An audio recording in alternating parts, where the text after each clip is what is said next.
house always wins. Play long enough, you never change the stakes. The house takes you. Unless, when that perfect hand comes along, you bet big, and then you take the house. I've been practicing this a little bit. Did I rush it? Felt like I rushed. That was good. I liked it.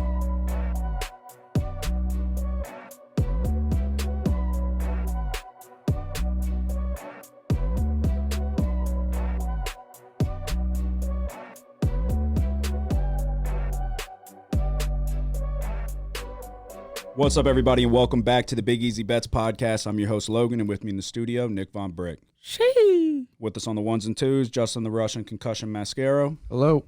And not with us again, Joseph Ascani is recouping, had the flu, but he's nearly back to 100%, no longer contagious. Just riding it out because we go out west starting tomorrow. How do you feel about it? I got anxiety. Oh, yeah? Yeah. About what? Just getting all my shit together. Oh, yeah? Yeah, I'm not a huge fan of got flying. anxiety about my bets, my Oh, do you? everything. Yeah. Yeah. I'm not afraid of flying because it is what it is, you know? Well, I mean, once you're on the plane, what can you do? It's not going to crash, but if it were to, Oh, yeah. who gives a shit? Yeah. Everybody on the plane. Yeah, but like when I think about like a way to die, that seems like a better way to die than like going to Old the age. doctor and the doctor telling you, hey, you got 6 months. Well, would he say, hey, you got 6 months when I'm like 85? I mean, I guess that's a little bit different, but I'll it could, take that. yeah. But you could be 85 on a plane too.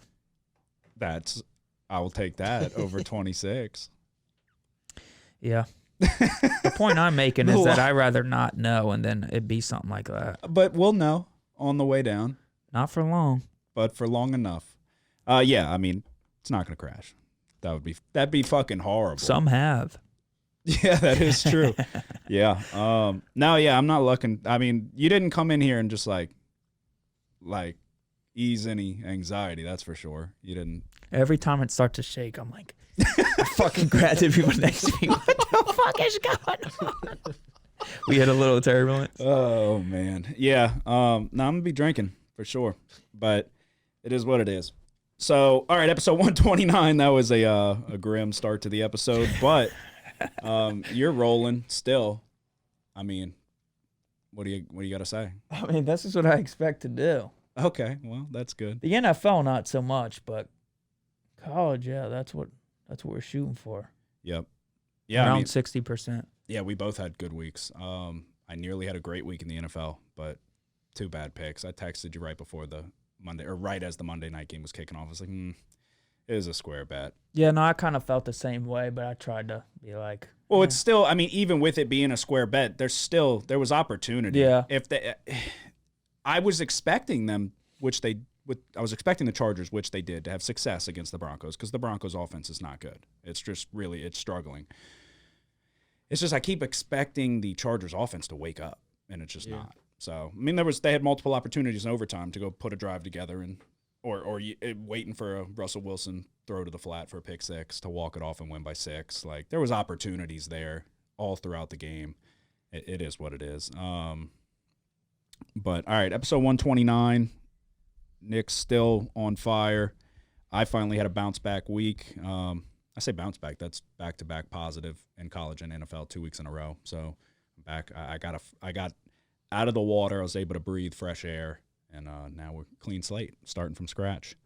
But, all right, what is the best thing you saw this week? oh, they're trying to kick Dan Snyder out the league. Well, that's been a thing, but he came out and's like, got dirt on he's everybody. like, I got dirt on everybody. I'll kick me out. I'm spilling the beans. Yeah, he said he's got a lot of dirt on Jerry Jones, who's like kind of going to bat for him. Wow. So he's throwing him under the bus. Well, then Jerry Jones, a report came out that he forced his tongue down a woman's throat in front of the players in front office. Swear. Why'd he do that?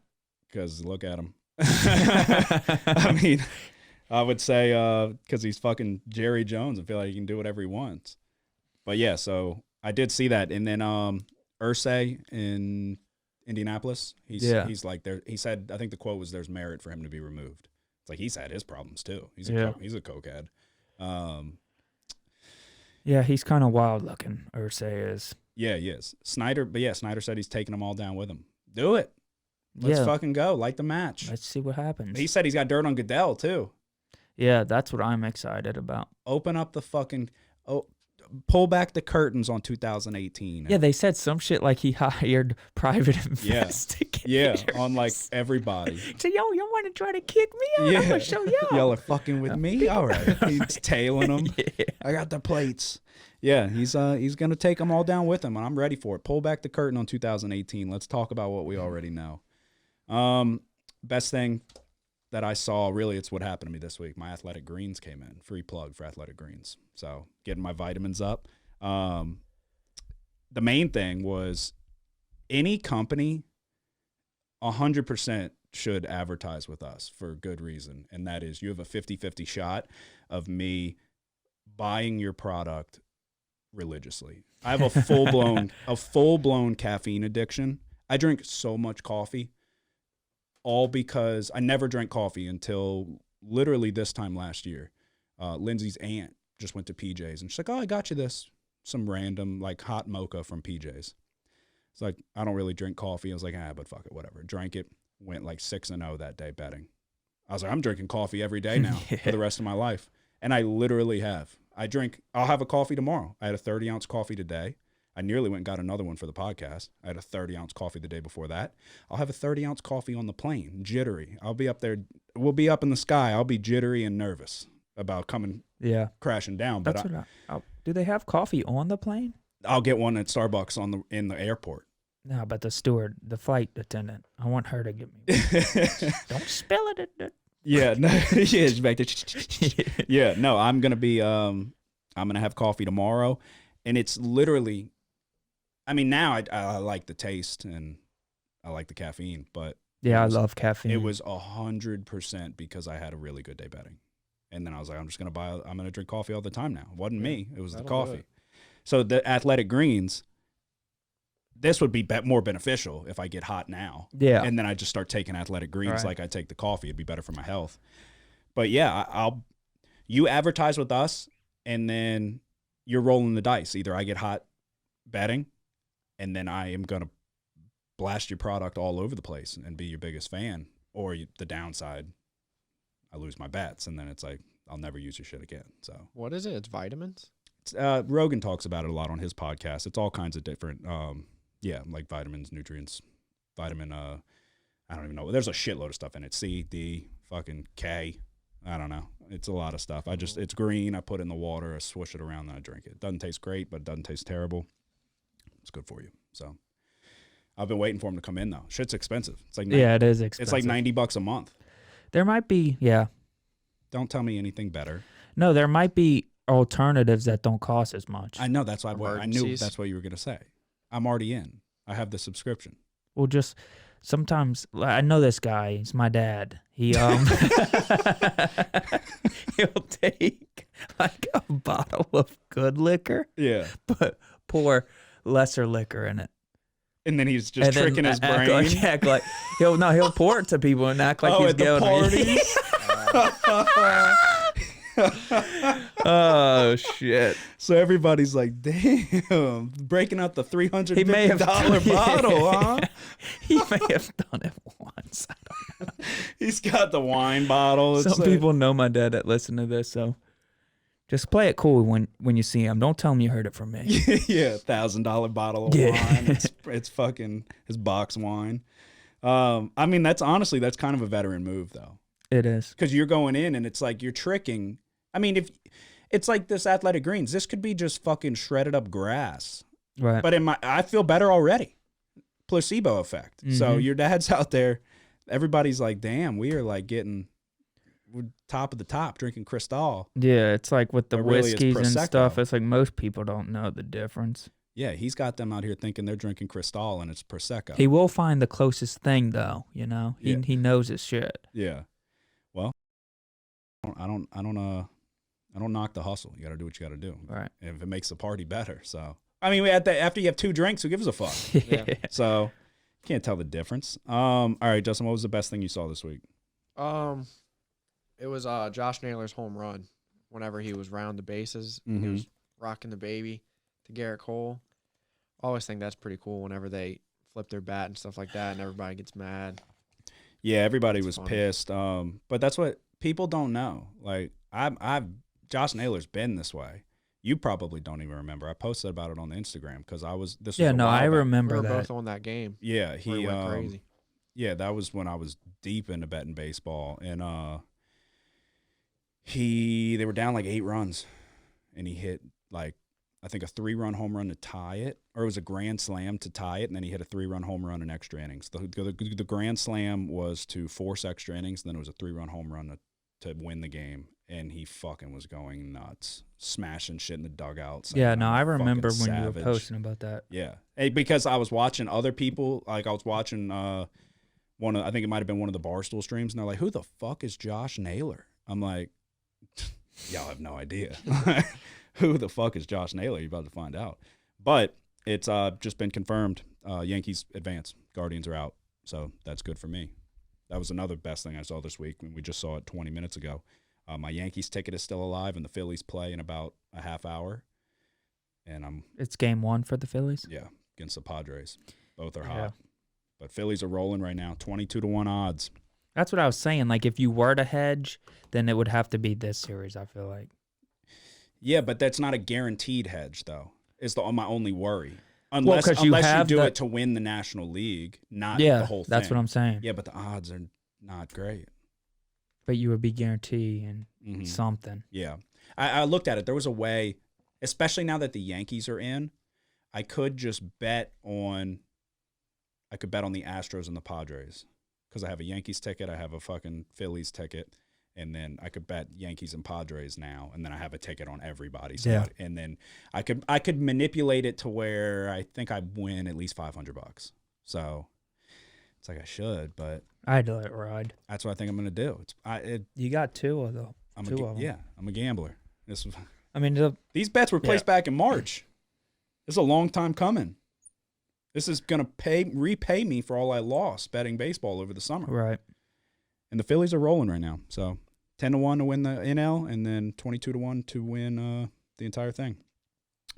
All right, what was actually I'll go first with my worst thing that I saw this week. The worst thing I saw this week, far and away, was the University of Tennessee starting a goalpost GoFundMe. Did you see that? Yeah. They have the president in the press box with a cigar. As they're watching on the video, you see them pulling the goalposts away. And he said something like, they're going to do it next year too when we win again. And then they like have other goalposts already ready. Like they knew, they were prepared. Like if we win, the goalposts are coming down. Uh-huh. So they were ready. Why? You know, I can't even imagine the amount of money the Booster Club brings in. And y'all are starting a GoFundMe to replace the goalposts? Yeah, that is funny. That is ridiculous. But I was wondering the same thing. I was like, man, they threw them damn goalposts in the river. They're gonna need those things for next week. Yeah, but it's like when Arkansas upset somebody, and there was the video going around of like Pittman and whoever else talking with the athletic director, and they're like, he's like with his wife, like they're crying and shit, and they're like, oh no, the goalposts, and the guy's like, fuck them, like Yeah. like they're ready, like they know. Yeah, I guess they got spares. I'm sure they do. Because that's what I was wondering. I was like, it's probably not But that I easy looked to at get it- a goalpost Yeah, quickly, you know? yeah, but they probably buy duplicates. Like, hey, when we're gonna have goalposts made, we're gonna buy an extra one. I was looking at it, they had like $50,000 raised, and it like wasn't even a third of the way full of like their bar. I'm like, what are y'all asking for? How much money is your goal? $200,000 for fucking goalposts? I thought that was ridiculous though. It was like the day after too. You just beat Alabama, Yeah. everybody's hung over, and you're like, hey, y'all got to pay for Well, that. that's kind of weird, like how they have fireworks and shit ready. Yeah. What? I mean, you go in with the like, we might win, so. Yeah, it We're was gonna just be I never prepared in the seen that event that before. we do. What are you referring to exactly? They had fucking fireworks explode around the top of their stadium when they won the game. Yeah. Yeah, well, I've seen, what do you mean? I've seen people do that before. You're saying like immediately as it was over? Yeah. Okay. Yeah, I mean, they were probably, I've seen it before the game. Yeah, no, this was thought right you after, meant like it just was like in a general. fucking big ass. It was like Yeah. they won the game, it was over. Yeah. They kicked the game-winning field goal, and then it was like a fucking explosion. Okay. Like they were ready. Yeah, yeah. Yeah, I mean, they probably just went in prepared. Like, yeah, you'll if we see win, we're fireworks gonna do before this. the game, but I've never seen like a team have that prepared like that for like just a regular game. Mm-hmm. Yeah, I don't know. Do they do that for touchdown score? No, dude, this was like A big production. a big ass firework production. 4th of July. Let me see if I can show y'all really quick. But yeah, while you're looking that up, all right, Justin, what was the worst thing you saw this week? So the worst thing that happened was we might be getting evicted out of our house that we're renting right now. We just got fined by the HOA for having cars parked in the street. So I took it to Facebook. We have a neighborhood Facebook page. I just told everybody, I was like, hey, there's a problem with the trucks and stuff. Like, just come over and, politely ask us to move them. Like, we don't mind. We're nice people. We'll do it. And I was expecting some people to, chime in and be like, oh, like, fuck off, like, follow the rules and stuff. But there was, like, 4 people that commented on it, like, agreeing with me and, like, standing with me, and I was like, all right, well, not everybody can agree with me. So one of y'all did it, because the HOA sent us a picture of. Are you talking about like your group message? Or you put this on Facebook? Yeah, it's like a neighborhood Facebook page. Oh, Yeah. I got you. But yeah, I mean, it got the complete opposite reaction of what I thought I was going to get. Yeah. I was ready to go to war. I was ready to argue with some people, and everybody stood with me. But we got another one today, so obviously not everybody's in agreement with me. We got to go more current events, though. The worst thing this week, we got to go more current events than y'all getting evicted. I mean, that's worse. I mean, yeah, if you get evicted, that's the worst personal thing. Yeah, but that happened today, so. You got to cut the grass, Justin. Well, we did. We Just cut the in grass. grass. But it's like, think for the listener, though. For the listener. Other than, I mean, realistically, if y'all get evicted, there's no listener who's like, fuck, Justin got evicted. It's like, we got to go more personal or current events on like what's going on like hot topics, I guess. There might be a couple out there that. I mean, yeah, I'm sure favorite. there are some people that, but yeah, it's like at the end of the day, other than the people getting evicted, it's like, I mean, that would suck, but it sounds like y'all are doing shit that is worthy of getting evicted. Y'all got to cut y'all's grass. All right, what was, can't find the video? Y'all will have to look it up. Okay. I found it, but I want to show a picture, not. All right, what was the worst thing you saw this week? Oh, damn, Bubba Wallace wrecked Kyle Larson into the They got in a infield at Las Vegas Motor Speedway. I heard that was they some got into bullshit, bro. I didn't see it. Were you watching? You No, still I saw watch? it. Oh, okay. I was gonna say, do you still I follow still follow NASCAR? NASCAR. I don't always watch the races. Yeah, I saw they got into it a little bit. Well, it was like they were coming around the turn, and Kyle Larson may have bumped him a little bit and kind of pushed him into the wall, or like, and then fucking Bubba Wallace just drove his ass into the infield, spun him out.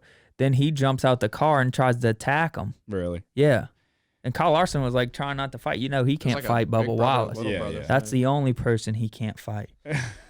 And everybody knows why. Because he would probably get the shit kicked out of him. No, because he was caught saying the N-word on that video game. Oh, that's Kyle Larson. Kyle Larson was the one. I forgot about that. Well, yeah, I thought you meant like, I thought you were alluding to like. I mean, that too. He is the smallest. He is the Yeah. smallest NASCAR driver as well. I thought you meant he couldn't fight him because he's black. Yeah, that's what I was tiptoeing around. I He's forgot like, that. bro, I can't. I forgot that he was the one Yeah. who said that. Yeah, he's got to like just let him kick the shit Right. out of him, and then you're good. Eye for an eye. Yeah. No, yeah, I don't pay attention to it anymore. Those are the dark days. I try not to ever watch NASCAR again. But yep. So episode 129. If you're listening on YouTube right now, hit the like button, but more importantly, hit the subscribe button. I think we're sitting at 93 subscribers, so 7 more spots available. Top 100 subscribers are entered into a $100 giveaway. All you have to do is be subscribed on YouTube. We will randomly pick somebody, and you'll get a free $100, a free hat, and a free shirt, both valued at $30 a piece. It's a good deal because you literally don't have to do anything except listen to this show that keeps handing you out money hand over fist. So, one thing I got to get better about that guy on Instagram made me look inward and realize that I do jump the fuck down people's throats. But I mean, let me preface it with saying I don't give a fuck at the end of the day. Like, but I understood what he was saying. I messaged him. I was like, you know what? Looking back at it, I was like, you're right. I always immediately, if you comment anything, like that's not blatantly positive, I take it as disrespect. Yeah, well, it's like such a I don't really care because I'm like, whatever, dude. No, yeah, and I shouldn't give a fuck. It was my one loss. Exactly. But that's what bugs the fuck out of me. That's what, and I said that. I in the message that I sent to him, I was like, you know what? I was like, looking back at it, because I just fucking respond real quick. It's off the top. And then, so it's like shoot first, ask questions last type of thing. I was like, you know what? Punishment didn't fit the crime. You're right. Because I could have like misinterpreted it. I said, but like we've been doing this for 4 years now. So it's just something in this, like, I mean, it's a fucking career at this point with the amount of money that we're risking on it. But it's, for some, it's a hobby. For some, it's whatever. There's just this, like, people love to point out when you get a pick wrong, but they fucking don't say a word. That's why I made the joke, like, but I was serious. It's like they'll chirp you when you get a fucking close pick wrong, but when Texas goes out and is a 7-point favorite and drops 50 on them, they don't say shit. Yeah. So it's like, why? You literally went 5-1, but you had a TCU first half bet. So right as that's over, you come hop on and you go, oof. So immediately, like I said, I go from here to here. I go 0 to 100. Like, I'm like, yeah, as I think I said, I was like, we like people like you. Y'all fucking don't say a goddamn word. And then as soon as opportunity presents itself, you want to go bring attention to the fact that we got a bet wrong. I fucking can't stand that. There's something, and it's just really, it's just not even just this. It's just society in general. People fucking can't handle being wrong or doing something that fails. So they love to point it out whenever somebody else does. This is something that, like, what we do makes you get accustomed to failure and losing. You're not going to win every bet, so you have to get okay. Oh with yeah. it. And it's like you could watch me on a live stream slam my fucking phone into the wall. Like, we don't always handle it the best way, but it's like, why? If you've never hopped on and commented anything positive, because there's been loads of opportunity to say, hey, and people have. I'll send you the messages when we have people who message us often that are like, y'all are fucking great and this and that. And this isn't a stroke our own ego segment or anything, but some people do say, like, this is awesome, I appreciate y'all. We had a guy just the other day, so that listens, and I tell everybody I appreciate the fuck out of everybody who takes time out of their day to listen to the podcast. And he's like, oh, I was down X amount, now I'm on the way back up, and it's all because of y'all. And I'm like, I appreciate it. That we just do what we do because we like to do it and whatever. But it's like, if you have never said anything, you fucking crawl. I think I said that in the message. I was like, you fucking slither back into your hole whenever shit's going well. But at the first sign of adversity, you want to come out and say, like, oh, you're wrong. It's like, go fuck yourself, dude. Yeah. I fucking can't stand that mentality and people like that. Like, I like to see other people succeed. Like, I like to see it's kind of like with college basketball. I'll never forget it. Dante DiVincenzo. I've probably talked about this on this podcast before. For Villanova, has the best game of his life. Villanova wins the national championship. And before he could fucking even lift the trophy over his head, people went and searched up old tweets where he uses the N-word, not hard R, N-word, using rap lyrics on Twitter. And they're trying to fucking have him canceled on the highest moment of his life. Why? He didn't do anything to you. There was nothing controversial about him in the media. Nothing happened other than the fact that he experienced something that people will never experience and had, like, the pinnacle of success. I mean, for college basketball, definitely, but that's accomplishing. You win a national championship and you're the best player on the court, you've accomplished more than 99% of everybody. So it's like, he didn't do anything wrong other than the fact that he had success. So people wanted to go fucking bring him back down because they can't fucking, you're insecure. It just bugs me. It really does. And we deal with it. Like, I'm never one to, like, shy away from a comment. Like, guy on fucking TikTok, like, saying some shit. I can't remember what he said exactly, but I was talking about, like, the quarterback, and he's like, sounds like the guy who played JUCO baseball and tells everybody how he could have went pro. I'm like, you got that impression by us talking about the starting quarterback of the Saints, huh? JUCO fucking baseball player.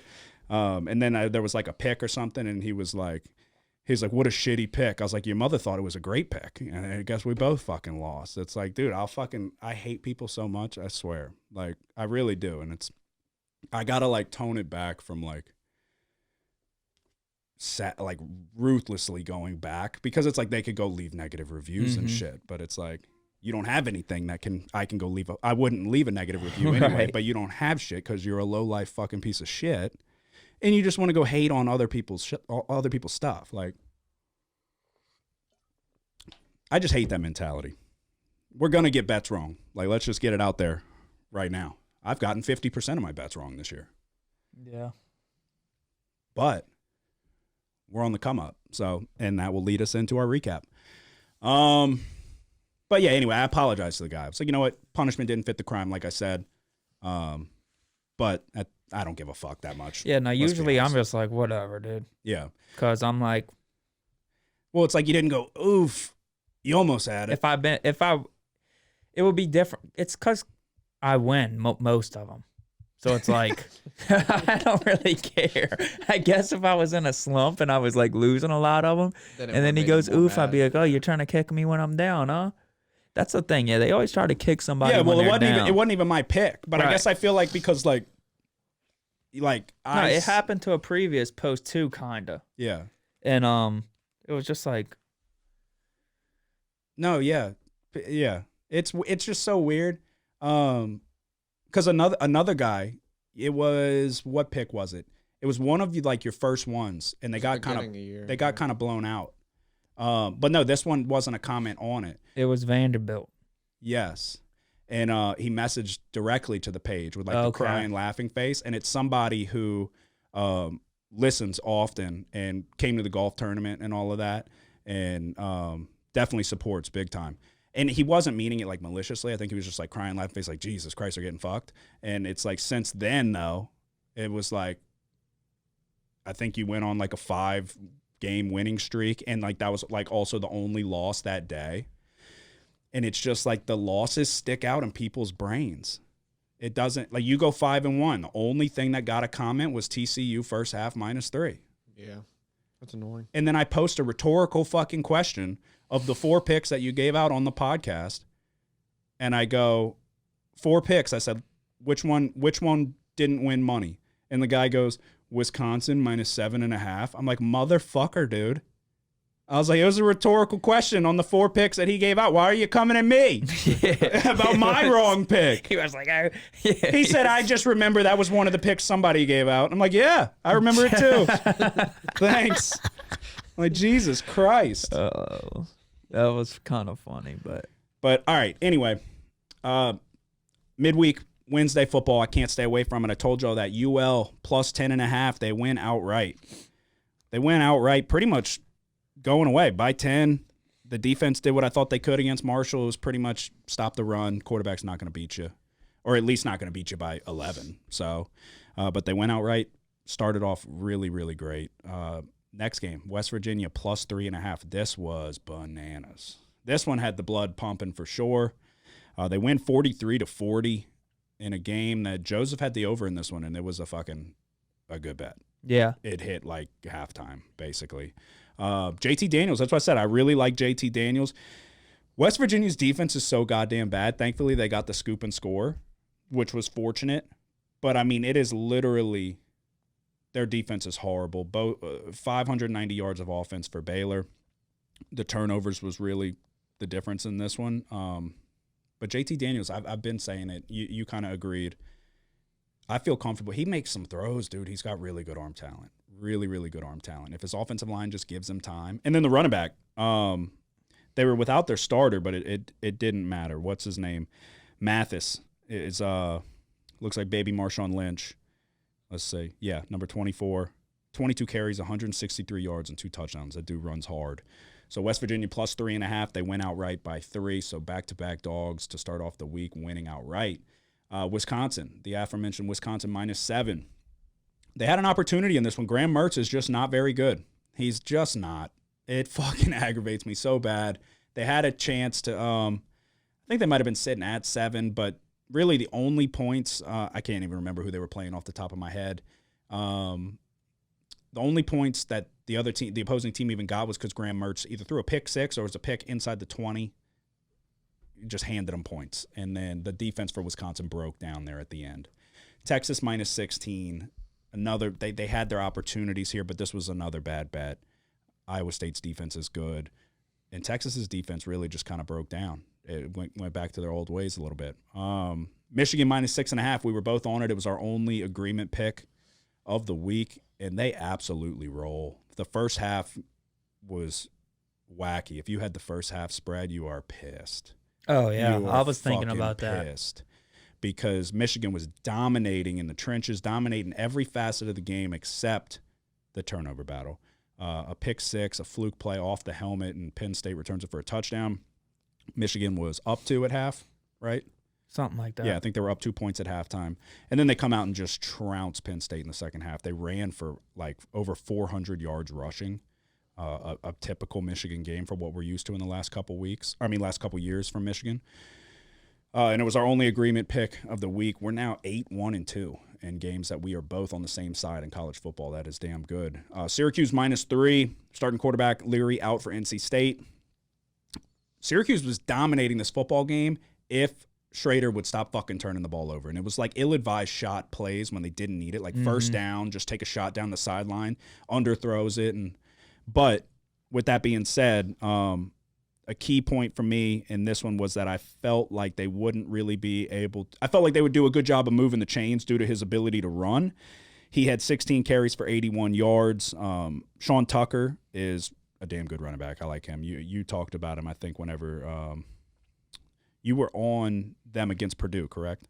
Yeah. So he's one of their best players, far and away. But Schrader did a good job moving the chains. Like I said, 16 carries, 81 yards. And he can make good throws. He just makes these wacky fucking decisions sometimes. But nonetheless, they win 24-9, cover the 3 easily. Duke +7. This game was wild. Duke should have probably won this game outright against North Carolina. A strange penalty takes a touchdown off the board for Duke. They settle for a field goal that they miss. 2-minute drill. North Carolina goes down and scores with seconds left, and they win the game. But we don't really give a fuck that much because Duke covered the 7. Florida State +3.5. Another bad pick. I thought that they were going to show up a little bit more than they did. It was a little deceiving. They had more yards per play. They had there was another stat that I was looking at that I liked that I feel like they played better than what the score indicated or had more opportunities. But regardless, that Clemson defense is really good. So Florida State +3.5, we lose there. But our lock of the week was USC and Utah over 63. This game was fucking crazy. Were you watching this? You were, right? Yeah. This was a damn good football game. Utah goes for 2 and wins on basically the final play, 43-42. USC, not final play. USC had a chance, but couldn't get it done on the last drive. But over 63, there was 85 points scored. So that's about as lock as a lock gets. 6-3 for me. My best week so far. Needed it. Back to 500. Head above water. You went 5-1. Yeah, the first play was in the Iowa State-Texas game, under 49.5. For, like, the most part of this game, this was, like, easy cruising, and then in the end, it kind of got hairy. Xavier Hutchinson dropped what would have been a touchdown if for ball. I don't even know why he jumped for it, to be honest. That's, like, he dropped it. Still but getting a little lucky. He could have just run underneath it and scored. But he didn't. So I won. Yeah. Michigan -6.5. This was exactly how I kind of thought it was going to go.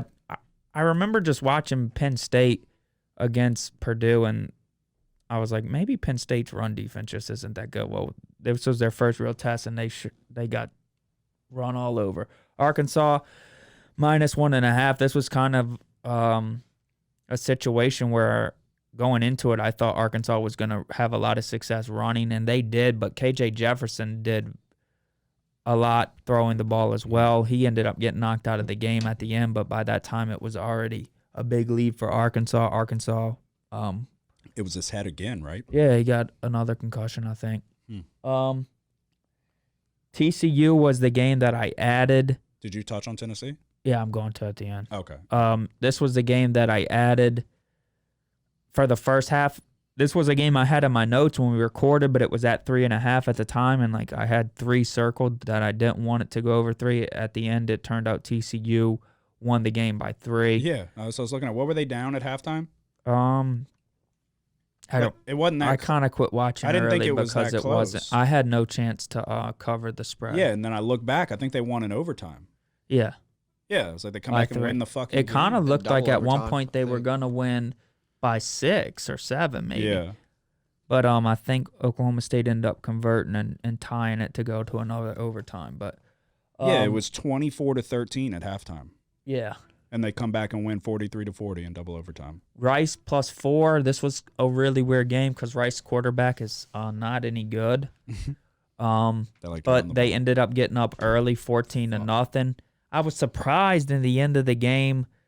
FAU was really kind of controlling the whole second half, but they weren't really able to score a whole bunch of points. The biggest surprise here was that Rice didn't try to run it more later on in the game. Mm-hmm. They put the game into their quarterback's hands, and it's the reason why they didn't win, but they did cover. So Tennessee +7.5. It's a game that I was really nervous about, especially kind of towards the end of the week.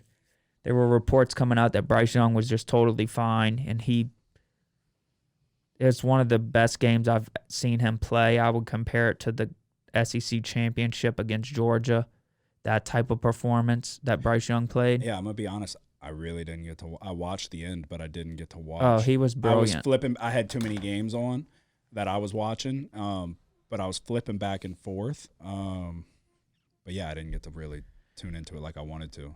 Yeah, and this was like so Alabama comes back after they get down early.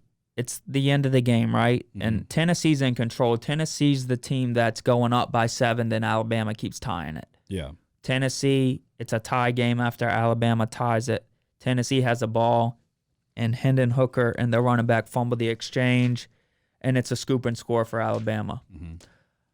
So now Tennessee's down by 7. Well, Tennessee gets the ball, and they are driving on the field. They get it into the red zone, and it's like 3rd and long or something, and they throw it to the end zone. Well, it looks like it's going to be it is an interception. Well, the cameraman can't get his camera on the guy with the ball. I said, show me. He was running all the way down the field. There was like 4 minutes left. I'm like, oh, man, I wish he would have just scored because then it's like Tennessee could get the ball. It was Kool-Aid McKinstry, wasn't it? And they called a flag. Yeah, they called the interference call. Yeah, there was some There's controversy with that, huh?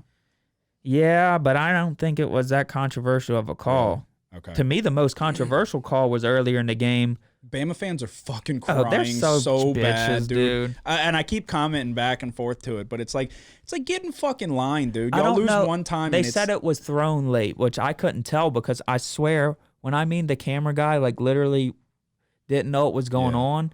I saw that it was an interception because it kind of got tipped off of the guy's hands and then it was picked, and then he starts running on the sideline and the camera guy's not following him. Yeah, and then they're like, the fans were so mean. Like there was one I saw that on shit. Twitter. They're like this 16-year-old kid that the fans were kicking him in the back of the legs as he was walking out and shit.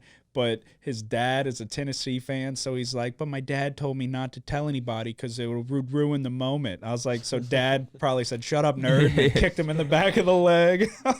But it's like, shut the fuck up. Quit crying, dude. Y'all lost a football game. It happens to all of us. It happens to y'all the least of anybody. Congratulations. But when it does, don't fucking cry about it all week. God damn. The fucking the reign is over. It's coming to an end. Because if Milroe's the future, that regime is Saban's only getting older. His hair's only getting thinner. His time there. Clock's ticking. Oh, yeah. Milroe ain't the answer. No, I don't think so. But regardless, I mean, a fucking crazy game. The kick got blocked, too. Yeah, Partially the game-winning blocked. kick was partially. I thought when he kicked it, Well, I'm watching it. I'm like, oh, it's short. I Yeah. said it was short. Yeah. And then I look at the referees, and he raised his hands. I said, Well, because you can see as "Oh!" soon as it gets kicked, it starts going like that slowly. Yeah. Somebody circled it, and they're like, look at your best defensive play. Our best defensive player is celebrating the kick. He has his hands up like this. It's like, yeah, because he just saw it fucking get blocked. He thinks it's going to be short. He thinks, okay, we blocked the kick. It was Will Anderson. There's a clip where he's turned around watching it, and his hands are up, just like the Tennessee players. Clearly, I don't think he was the one who blocked it, but he might have been. Even if he was, it makes more sense. But regardless, he clearly saw the kick was blocked and thinks it's going to be short now, and it's still live ball, or they would win, right? Yeah. Yeah. Well, no, it was tied. It was tied? Okay, well then still ball game. I mean, still game left to be played. I'm like, what do y'all think? He fucking threw the game, or he's happy he lost? Like, shut the fuck up, dude. People are so stupid. People are really fucking annoying. But nonetheless, you go 5-1 and you hit on your lock again, 7-0-1. I mean, at this point, you got to be probably making more money doing this than working. Yeah, definitely. Like, seriously, though. No doubt about it. All right, Justin, you went 2-3. You were unfortunately on the Baylor West Virginia under. That was over in like the second quarter. UTSA -32. I think they had a chance. I was keeping an eye on it. Yeah, that one probably should have covered, but I mean, like, Well, I don't know about should have covered. They won by 20, right?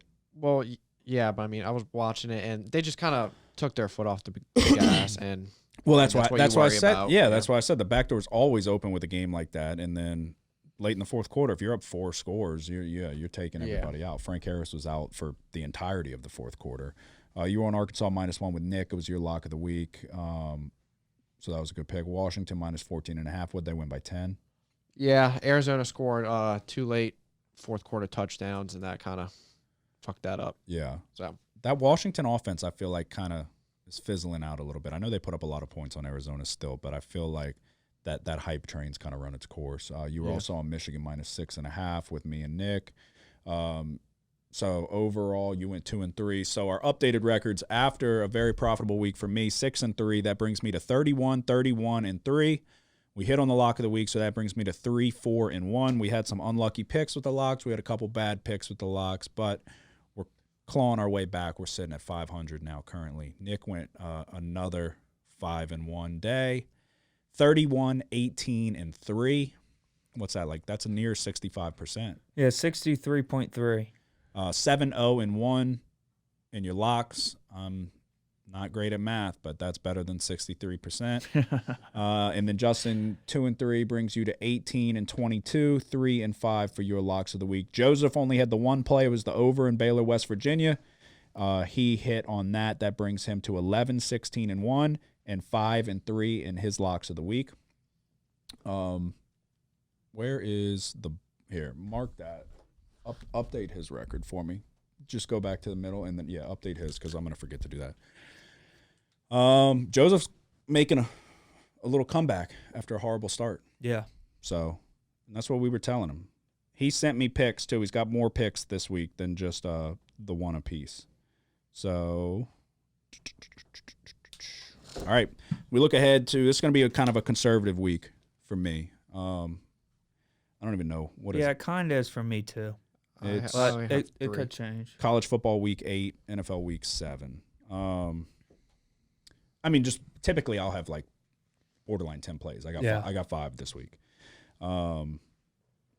Like we said, we're going to Arizona, so I didn't have that. I love middle of the week football, love Wednesday football, obviously, but there was nothing really stood out to me. I would just be doing it just because it's on, and I don't really want to do that. We're back at 500. Even though Georgia State, App State, I was looking at it for a little while. I want to take App State. I'm on it. Okay. Now we're talking. Okay. All right, I'll let you lead it off then. Wednesday football. Yeah, look. Georgia State, App Georgia State. State at App State. App State's 10-point favorites. I just think this is a game where Georgia State's defense isn't going to be able to get enough stops to keep it close. They give up 438 yards per game on defense. App State should have success running it, and I think that'll open up chances for explosives through the play-action game. Georgia State's defense can't get off the field on third down. They're allowing opponents to convert at 48% of the time. Just looking at App State's defense, everyone thought they were really, really bad, judging from the week 1 where it was 60 points scored by both teams in regulation. They really aren't that bad statistically. They only allow 3.4 yards per rush. I just think even if they hold Georgia State a little bit, I don't think Granger is going to be able to do enough to hang in there with scoring with App State. So I'm going with App State -10. I have I see 9.5. I'll go with App State -9.5. I'm on it as well. I mean, that's the side I was leaning, so I was going to stay away, but sometimes signs get dropped right in your lap and you got to jump on them. So are you on anything Wednesday? Are you on this game, Justin? I'm not, no. Are you on anything Thursday? I have a lock for Thursday. Okay, what about you? No. I don't have anything Thursday. I don't have anything Friday. I have 2 on Friday. 2? Really? All right, go ahead. One's my lock. So here's the first one. Tulsa minus 13 at Temple. I know that Temple is really bad. I don't know if Tulsa is good enough to be 13-point favorites. Tulsa has one of the worst rush defenses in the country, surrendering 240 rushing yards per game. Even though Temple doesn't run the ball well, I think that Tulsa's defense is enough to try to run it on them. So I just don't think that I think 13's too many here. I think this is kind of going to be a weird game when Temple keeps it close. I'm going Temple plus 13. Alrighty. Yeah, I'm not touching anything on Friday. But we are going to have free time in Arizona. So you never know. I may add something. All right. I will go to my first Saturday game then. I am going to take a shot on, if I can find it. I might have passed it up. I have it written down, but I just want to make sure. Yeah. All right. I'm going to take a shot on the Cincinnati SMU over 59.5. It's looking like Ben Bryant is possibly going to be out this game. He left with an injury in the previous game. If he's in or not, I still think the over. I think SMU can score points on Cincinnati's defense.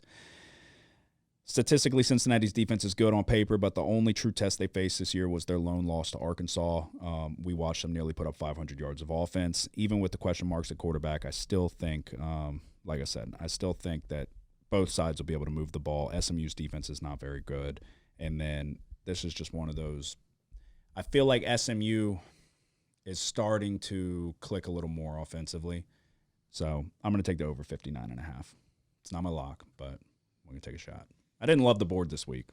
Yeah, me either. There was one I had a question on. I'll see if y'all are on it, but then I have a couple that I have questions on. okay. What is your first Saturday game? I only have 1. Really? Yeah. So you have 4. 4 total? Yeah. Okay. Well, but yeah. What? There were some more that I was looking at, but I just didn't go ahead and pull the trigger on them. Okay. All right, Justin, what's your first Saturday game? My first one's at 2:30. It's gonna be Northwestern and Maryland. Northwestern is one of the worst teams in the Big Ten right now, and are putting up 16 points per game and about 320 yards of total offense. And then it's likely that Baby Tua is not gonna play on Maryland, and he is the bread and butter of Maryland's offense. So I'm gonna go ahead and take the under at 52. Okay. Yeah, he is a game time decision though. It's a knee injury though. Okay, like what does that mean though? Is he questionable, doubtful, or he's a game time decision, okay? Which could in college they don't disclose it as much, so it's they're not required. You never know if he might not even be dressed out. Yeah. I'm thinking that he doesn't play since Northwestern just not too good. But but this is a conference matchup. Yeah, and also, I mean, if he's able to go, he's going to go. Yeah. I mean, what is he? He's a junior. Yeah, I mean, if he's able to play, he's going to play. They're not going to sit due to not for a conference matchup, at least. I wouldn't think. I don't know about you. Do you have anything on that game? What's the number? 13.5. 52? Yeah. Oh, spread 13.5. I see. Okay, I see lower than that. Did you look today? Yeah, I locked that one in this morning. Okay, I see. It's 51 right now. Yeah. I see 50.5. Yeah, you just wonder. Even if he does play, Maryland will probably score a little bit, but you wonder how much Northwestern's going to be able to do because they just haven't done it on anybody. Mm-hmm. Yeah. Okay. All right, my next one, I'm looking at another Big Ten matchup, Minnesota-Penn State. Are you on it? No. All right. We just watched Penn State get brutalized by Michigan to the tune of 418 rushing yards. They got dominated in the trenches. Now the Nittany Lions are back home in Happy Valley. They get to take on Minnesota. Get right game, get back on track, except I'm not so sure if that is going to be the case. Lee Corso, not so fast. I'm taking Minnesota +5. I think that Minnesota's got a great rushing attack with Ibrahim. They've been kind of on the downtrend here. I think that this is a Penn State team that it seems like this would be the bounce back spot. But 5 points feels like too many for me. Tanner Morgan has been playing like dog shit. Just don't fuck it up. Don't turn it over. Run the ball with Ibrahim. Michigan just showed you the way. Conference matchup, I think this will be kind of a dogfight. So 5 points feels like too many. What are your thoughts? You think this is a bounce back spot for Penn State? I see you smirking. Let me think. No. I wonder. I know I'm trying to think. I heard something. Oh, okay. Here we go. Minnesota played Illinois last week. Correct. I think that a lot of people are just saying Illinois' defense is just Good. just really a really good defense, and the performance from last week proved that. Yeah, I mean the Or problem reaffirmed was it to Tanner Morgan threw 3 picks. Yeah. And then they got dominated in time of possession. They averaged 6 yards a carry though. Right. So that's what I'm saying. He just needs to be okay. I mean, he turned it over fucking Because Minnesota was 6.5-point favorites in that game, but they ended up losing outright. Yeah. Clearly because of those 3 interceptions. Yeah. So, yeah, I mean, I feel like this screams like the obvious choice is Penn State in a get-right spot after Minnesota just had a bad loss. Penn State just getting killed. Now they're going to be back home and fired up and blah, blah, blah. I think Minnesota keeps it close. Run the football. They struggle. Not that Penn State struggles to stop the run. They just struggled to stop the run up against probably the best rushing attack in college football. But 400 fucking yards is a lot. So I think I really like Ibrahim. And then even the backups, I can't remember his name. I'm drawing a blank, but they have guys that can run the football all throughout the roster. You were big on them. You called them killing Michigan State, right? Which isn't saying too much, but yeah. And Sean Clifford might not play either, huh? He got hurt last week. I don't know if he was hurt or if he just got benched. I think he got benched. Oh, really? Yeah. Yeah, because I think I asked you about it. Yeah. I said, where'd Clifford go? As far as I was concerned, it looked like he just got benched. Yeah, he was playing horrible, 7-19, 120 yards. Yeah. So, yeah, give me Minnesota. But that was another thing that I said. This is what Penn State does. They're notorious for really hot starts, and then they're notorious for streaks. Either they start off on a winning streak and then they lose their last 5, or they start off on a losing streak and then they get hot towards the end. So this was their first loss. This could be the start of another downtrend, I guess, for the Nittany Lions. So that's been the popular theme under James Franklin. So doesn't mean that they'll lose, but I mean I could see them winning by a field goal. So I'll take the Golden Gophers +5. What's your Saturday pick? Saturday at 2:30, 20 ranked Texas -6 at 11th ranked Oklahoma State. Oklahoma State dropped one against TCU last week in double overtime. Spencer Sanders is a little dinged. He has an injury to his throwing shoulder. I just think the Oklahoma State defense here is like a serious issue. Texas, I think, will, like they did last week against Iowa State, they'll have a lot of success running it. The key here is just finding points where they kind of struggled last week to find points from all the success that they have running. I think they will, and I think Ewers is certainly capable of taking advantage of Oklahoma State's secondary. So I'm going to roll with Texas -6 on the road. Okay. I thought about it, but I'm going to hold off. That defense, I want to see a better performance out of Texas's defense. But if Spencer Sanders is out, I mean that's big. So, I don't think he's out, but he's banged up. You said. Yeah. Okay. All right, Justin, what's your next Saturday one? This is gonna be my last one before my lock. Okay. It's gonna be 9:30 game, San Diego State and Nevada. Both teams are averaging less than 300 yards a game, and both are allowing less than 30 points a game. And I know it's very low, but there's definitely a reason for that. I'm talking about the over-under. And it's going to be cold. It's going to be rainy. And these teams don't know how to score on the offense, both of them. So I'm going to take the under at 36.5. Okay. San Diego State. In Nevada. Are you sure it's going to be rainy? Not 100%, but okay. it's a little far out. Well, you said it was going to be thunderstorming in fucking West Virginia and the other one. It was perfect football weather. As of right now, it's going to be raining for Saturday, but No, I know, but like, are Change you up. looking at The weatherman. like the hour by hour, or are you just looking at the logo?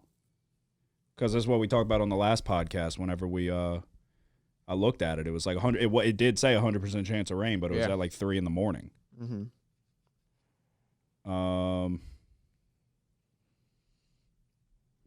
Yeah. See, usually rain doesn't really. It's wind you want to be concerned about with the totals. Yeah. Because I fucking Windy unders. even snow. If it's not windy and it's snowing, that means nothing. Windy unders. Okay, if I seen Aaron Rodgers and Devontae Adams just tear up the Tennessee Titans in the snow. okay, Derrick Henry. yeah, I'm just letting you know from 5 p.m. on, there's no rain. There's rain at like 3. Be a little sloppy. I used to love San Diego It's State. a turf field. It's not going to be sloppy. I used to love San Diego State, but ever. Yeah, no, those days are long gone. Yeah. All right. I have 2 more before my lock. Washington and Cal. Washington's 7.5-point favorites on the road against Cal. I am going to take a stab at the under 57.5 here. I don't think that it looks like there's some sharp money coming in on Cal. I don't believe in Cal's offense at all because it's fucking horrible. But if Cal's going to have a chance, their defense is going to have to step up. I was leaning Cal with the points. I decided on the under 57.5. That the Washington offense, I feel like they've I mentioned it earlier. I feel like they've kind of hit their peak, and then now it's just kind of they're going to come back down to earth a little bit. Penix Jr. is not going to keep lighting it up or anything like that. We saw them get basically run out of the building by UCLA. Cal, their offense is really, really bad. It just is. So their key to victory is to run the football, control the clock, and keep the ball out of the hands of Penix Jr. So if they're going to have any route to victory, that's the only one. So Cal plus 7.5 is just not anything I want to touch. 57.5. I'm taking the under. Got anything? No, yeah, I was looking at that game though. I just haven't got to see Cal yet this year, so I'm not that comfortable in taking them in that situation. All right. My last one before my lock, UCLA and Oregon. This is going to be a fucking good game. Mm-hmm. This is a game that I hope we get a chance to watch. We're going to be in the airport on Saturday. All right, 2 statistically evenly matched teams. Bo Nix is quietly having a great season after the Week 1 debacle with Georgia. With that being said, though, I really fucking like UCLA. I'm taking the Bruins plus 6.5. 2 mobile quarterbacks, 2 great rushing attacks, and 2 formidable defenses. Give me the Bruins getting 6. These 2 teams stack up well.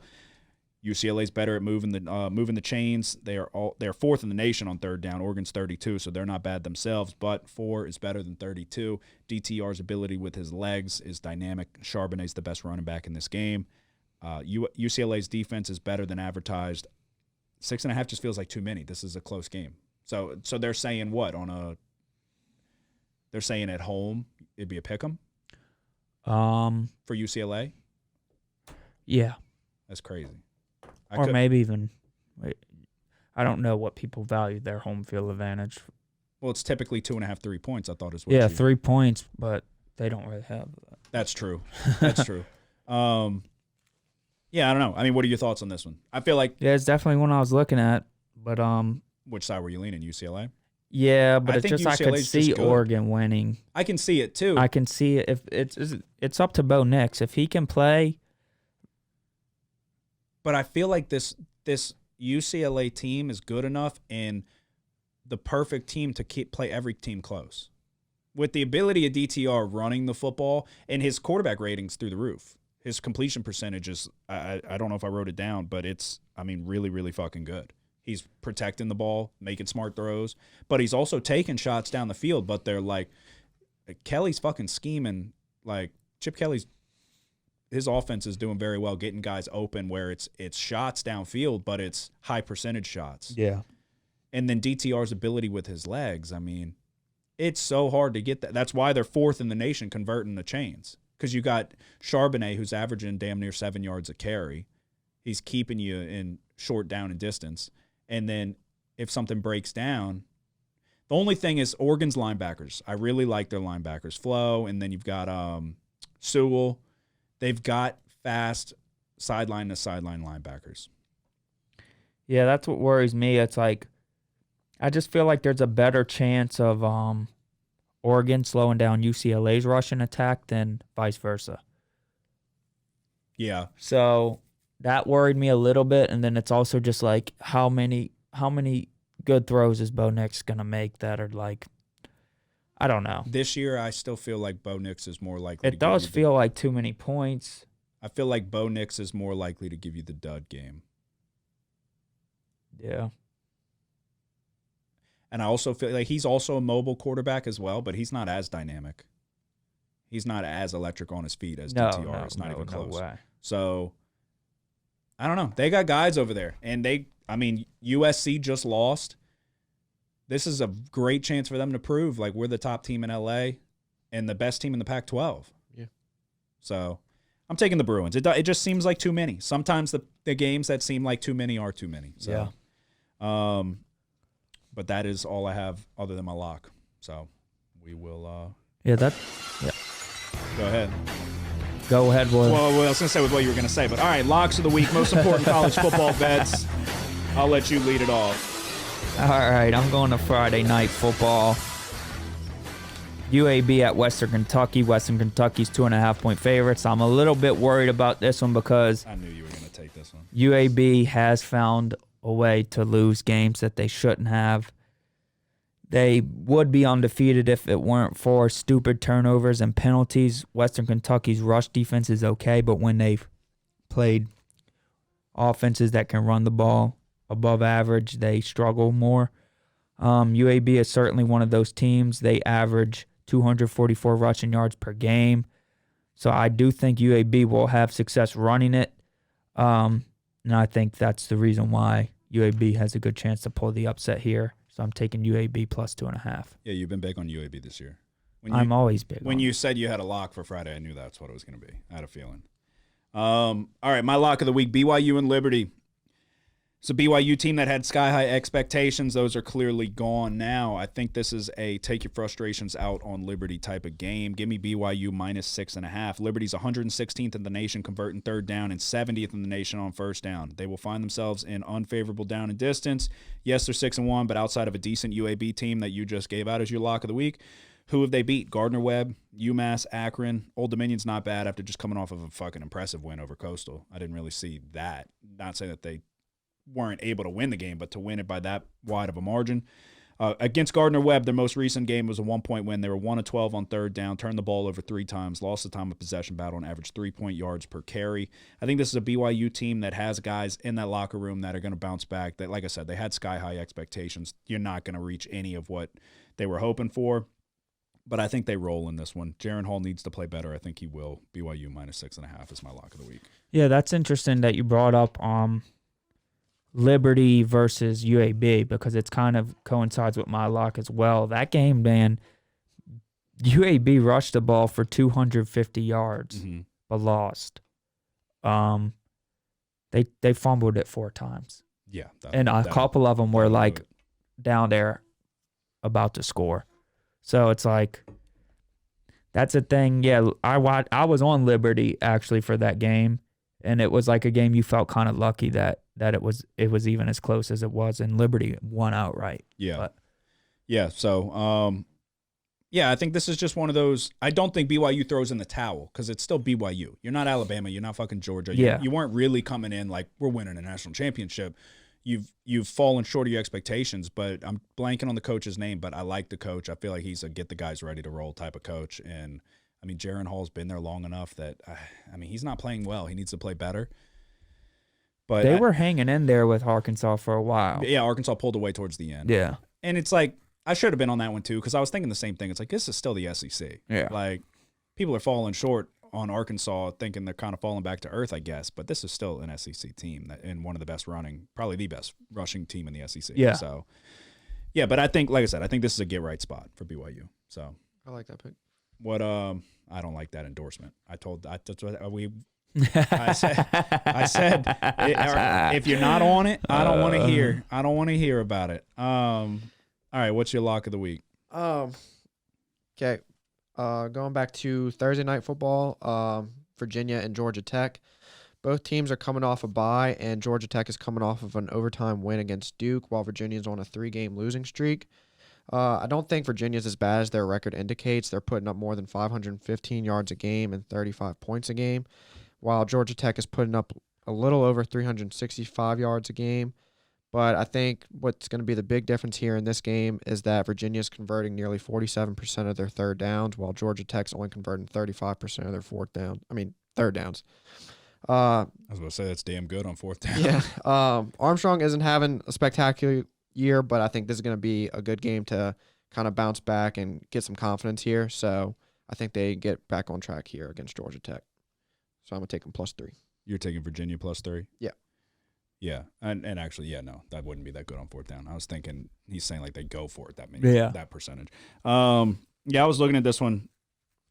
I kind of like Georgia Tech. I don't like it. I don't like the game or the spread, but as a team, they just always kind of play scrappy. And Sims has been there for a while. I watched him against Duke because I was on that one.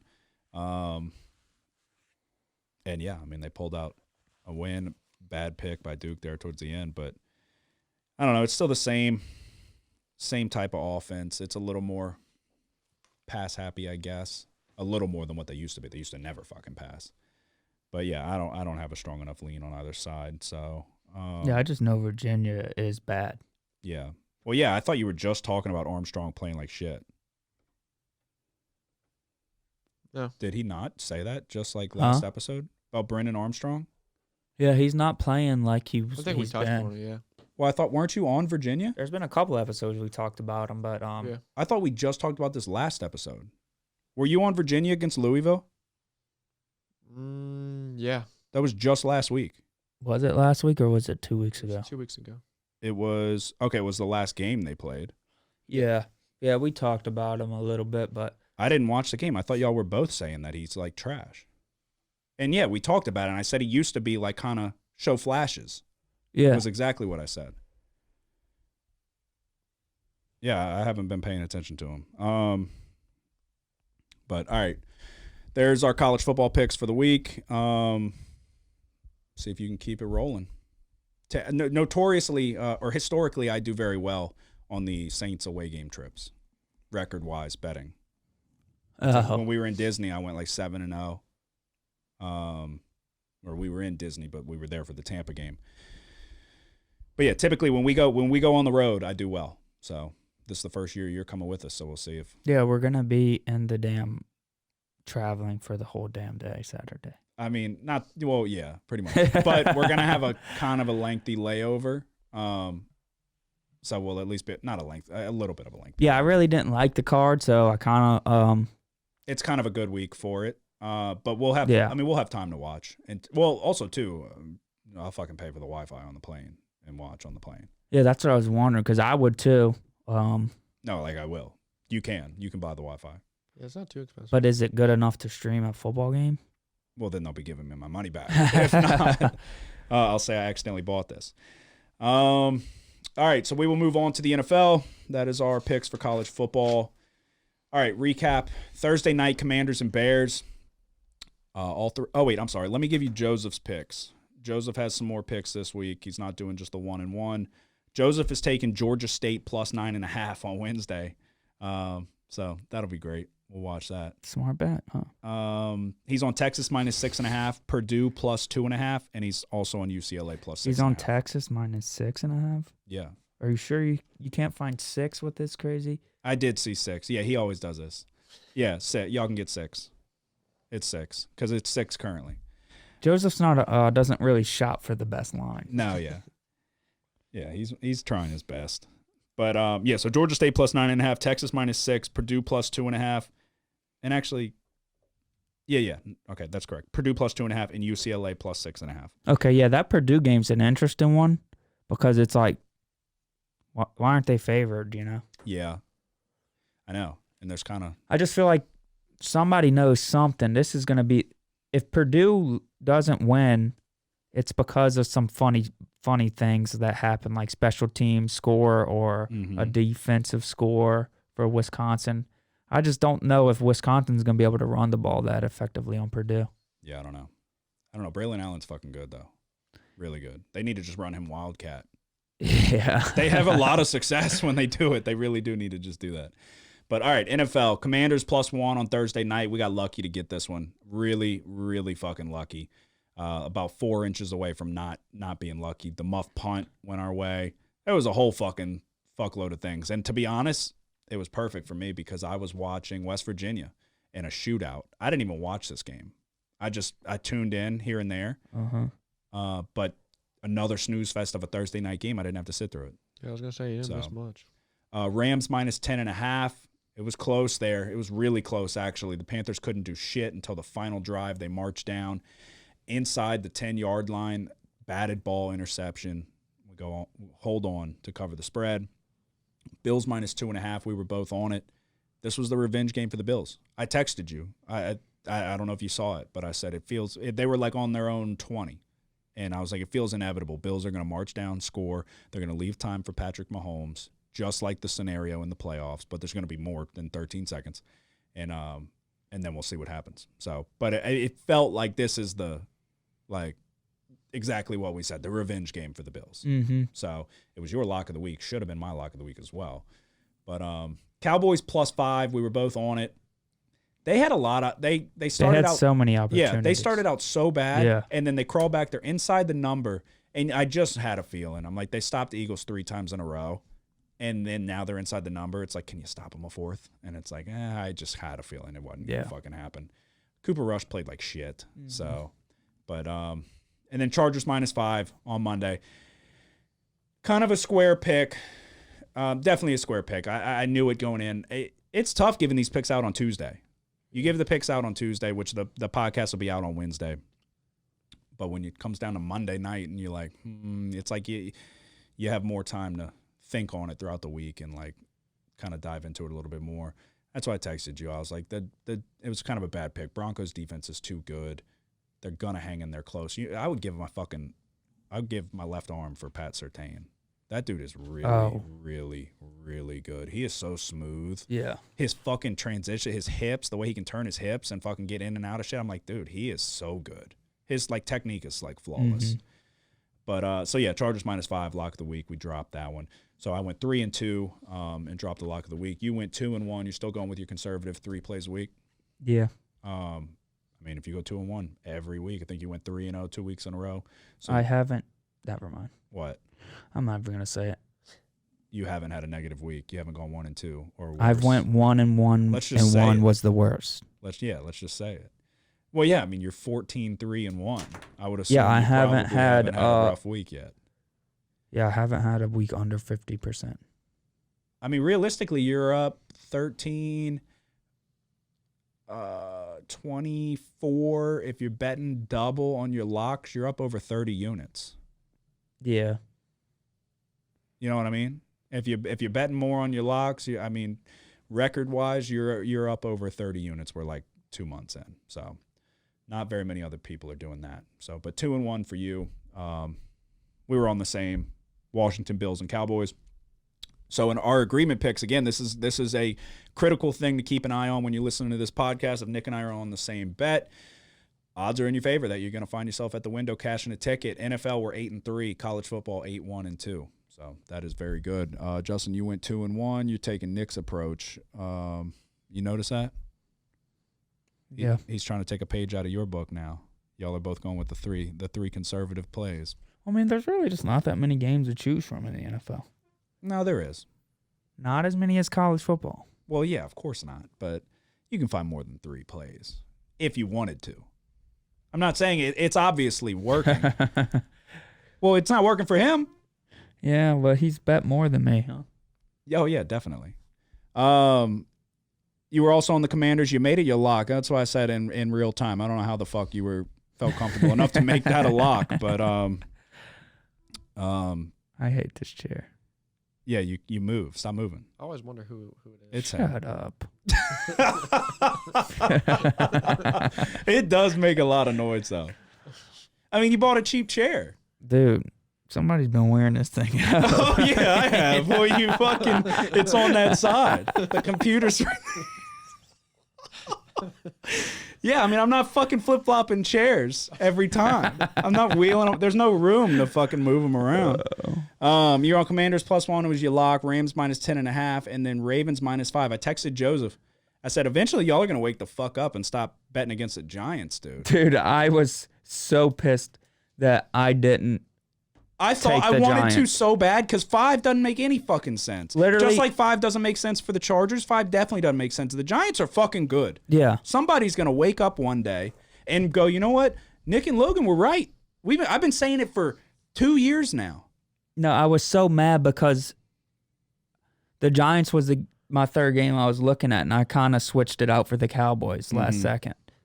And that's why I was kind of aggravated but I was scared. But then they went outright. It's like, I knew them Giants. Yeah, Saquon's fucking good. He could have had another fucking touchdown too. Might have won me fantasy, but he decided to slide at the one and make the smart play. But anyway, Justin goes 2-1. So I went 3-2, brings me to 18-18, or not just that, 18 and 18, 4-2 in my locks of the week. We're smooth sailing, even across the board. Clean slate, and we get to go ahead and attack the board this week. It feels good. I had to crawl out of the depths of hell. You go 2-1, brings you to 14-3-1, 4-2 in your locks of the week. Justin goes 2-1, that brings him to 10-14-1, 4-2 in his locks of the week. And then Joseph went 0-1. That brings him to 14-13, and he is 3-3 in his locks of the week. So we look ahead. Again, if you're listening on the YouTube channel, go ahead and hit subscribe.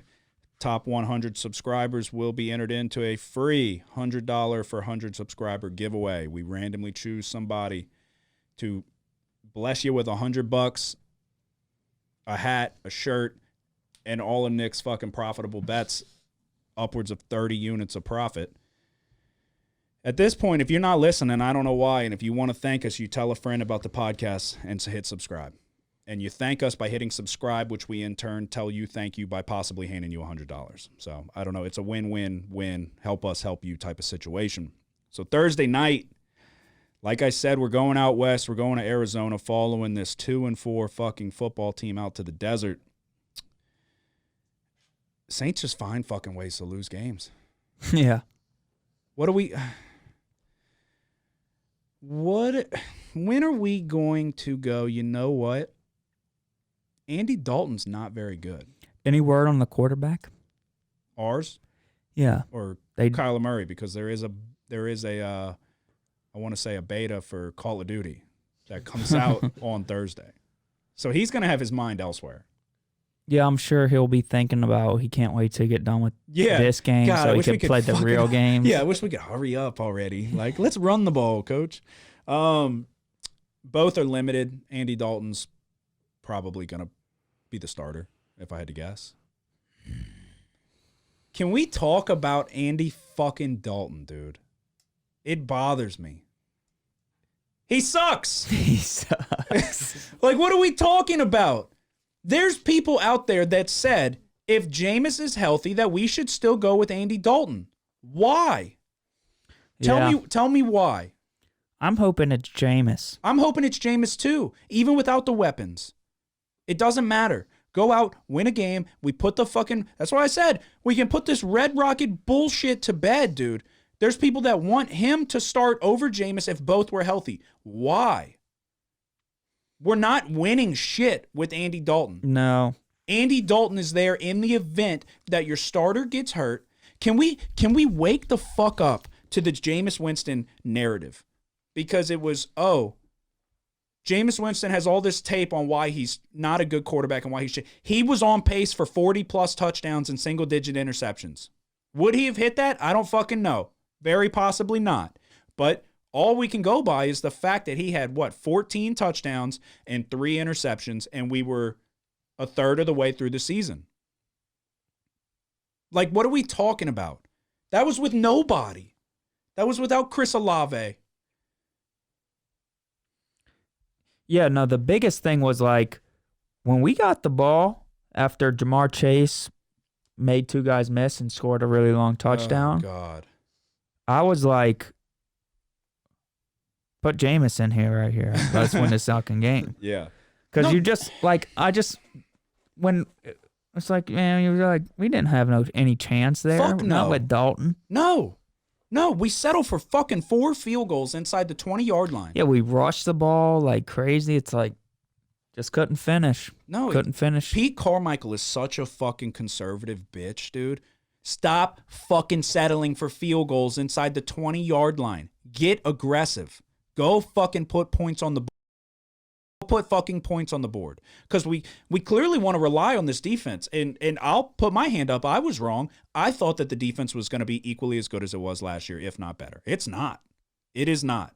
I've said it multiple times. Tyrann Mathieu in New Orleans, the Honey Badger, is not. He doesn't fucking even remotely try to tackle.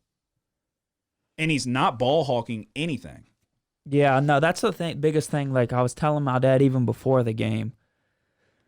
I was like, yeah, man, he's just not that, he doesn't have that physical presence that he once had. Where he, No. like, and I guess you kind of understand it because he's older, so he can't really throw his body around as much. But it's like, man, at some point, you got to just.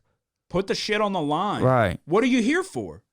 What It's are like, you here I for? remember, like, when he was at LSU and then even younger in the league, man. Yeah, with the just Cardinals. coming downhill and, Yeah. like, take a guy, like, if it was a flat route, coming downhill, tackle for no gain. Yeah. It's like, Yeah, that's not the player we see these days. No, and like I'm biased towards the Jameis Andy Dalton argument a little bit because it was so just funny the narratives we were trying to paint for Andy Dalton. We were trying to pretend like that was the whole thing, that he carried the Bengals. He carried this lowly Bengals team to the playoffs. They were top 10 in the defense. All those 3 years where they were really going back and forth with the Steelers and Antonio Brown, Vontaze Burfict. That's what I kept telling everybody. It's like all these people are, Andy Dalton carried them. No, he fucking didn't. They were a defensive football team, and that's what bugs me. They had 0 playoff wins. Yeah.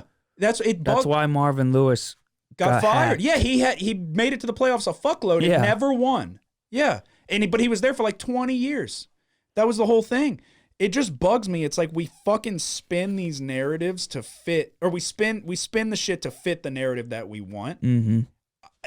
I had some dipshit on Facebook say, "Oh, you're the president of the Jameis fan club." No, you fucking moron. I know that Andy Dalton at quarterback gives us no hope. It gives us what we get right now, what we're experiencing. Why would you not go with the guy that gives you the upside? You can go with Andy Dalton. You know what you're going to get. You're going to get, okay, the defense has to play great, and he'll check it down to the running back. I give him that. If Jameis could implement that, and then you take the upside of what Jameis can also do, then we're fucking good to go. Jameis needs to improve. He's not exonerated of all, like, issues. But Andy Dalton, the ceiling on Andy Dalton is fucking here.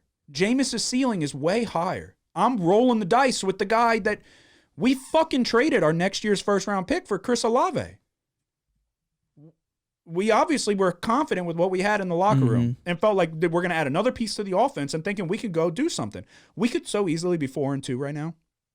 Oh, yeah. All the games we lost are so close. And that's why I keep saying all the games are begging for a quarterback to take control and go win the game. You go win the fucking game.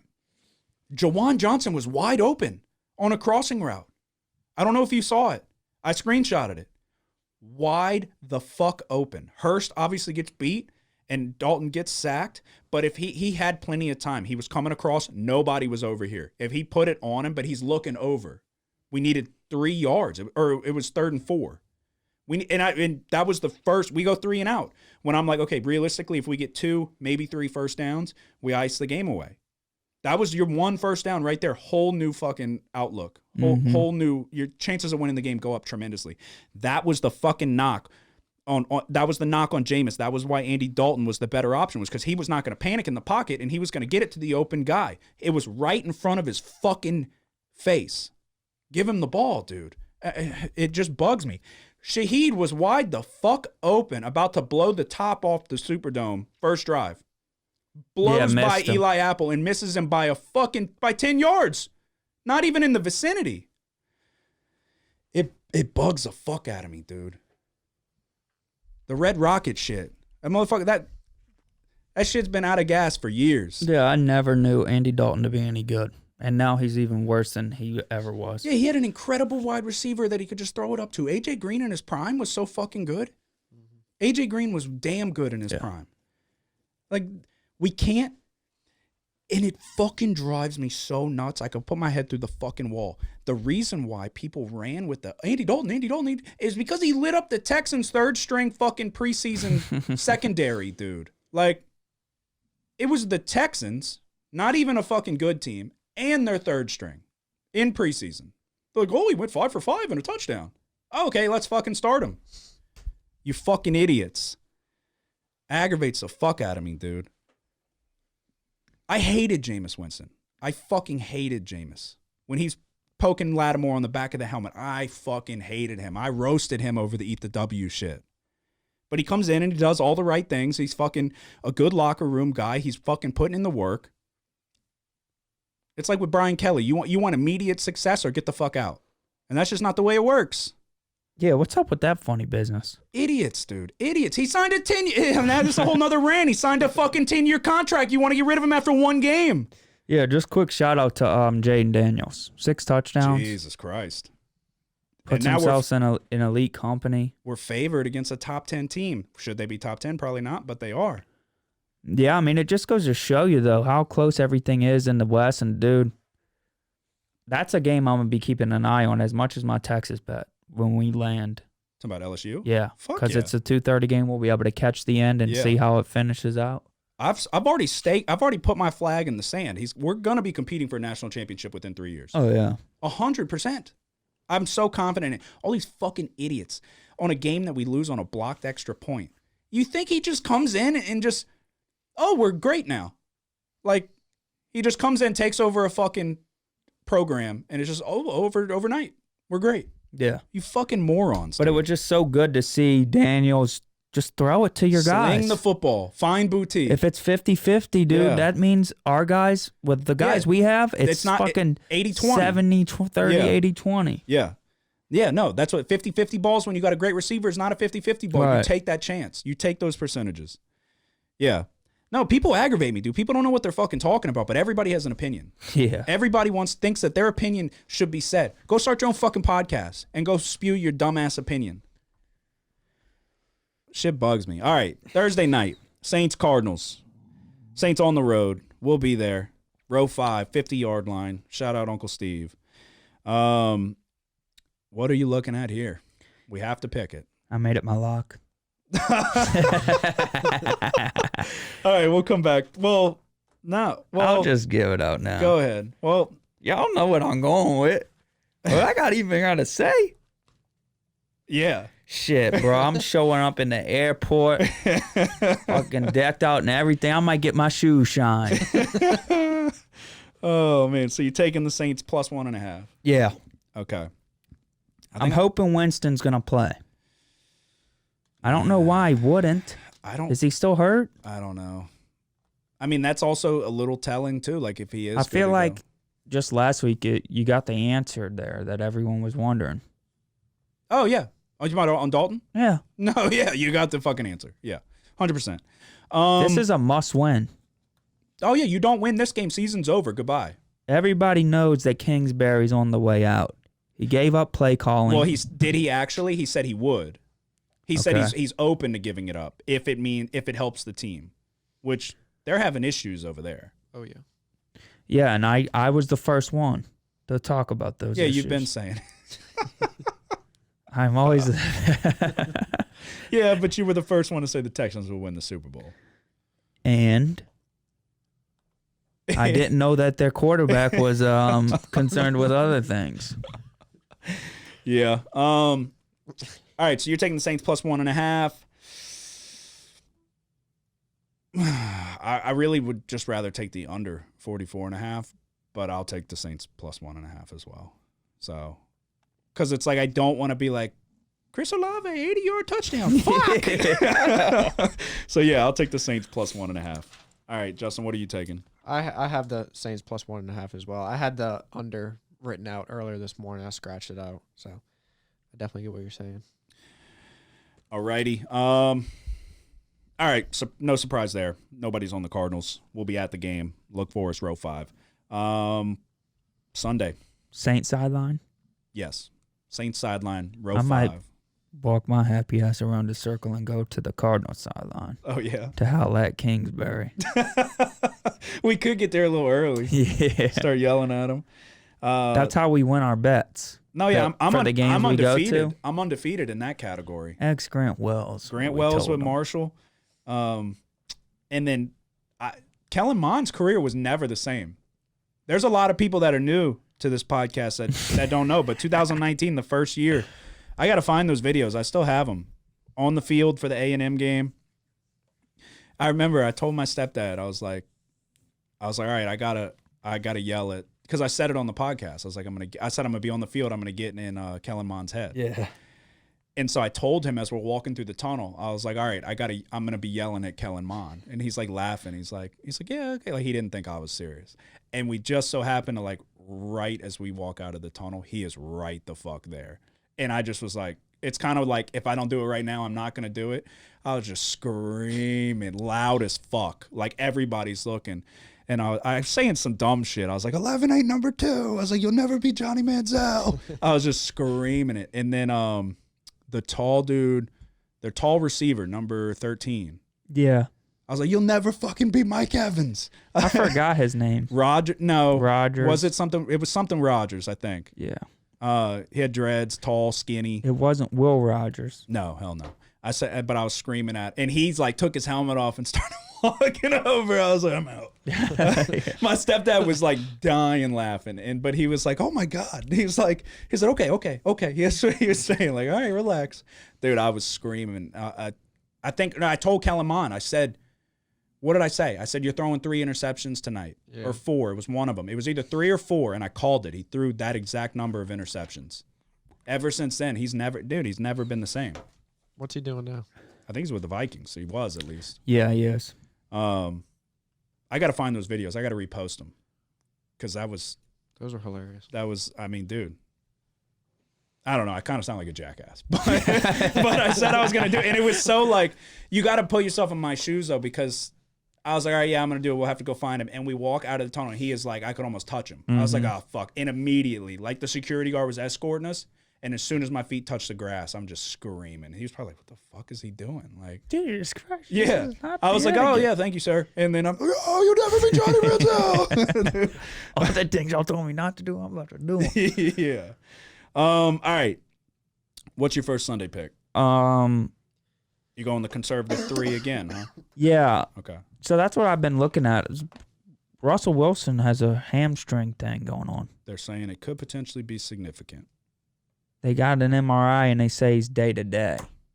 Oh, did they? Yes. So they must have avoided Tom Pelissero or somebody said that they think it could be significant. So I Who's guess the backup? but that was earlier. I don't even know. I have no idea. It is Brett Ripien. Yeah, not good. Okay. And the Jets are not bad. Yeah, I was thinking about taking the Broncos right there. I feel like he probably goes.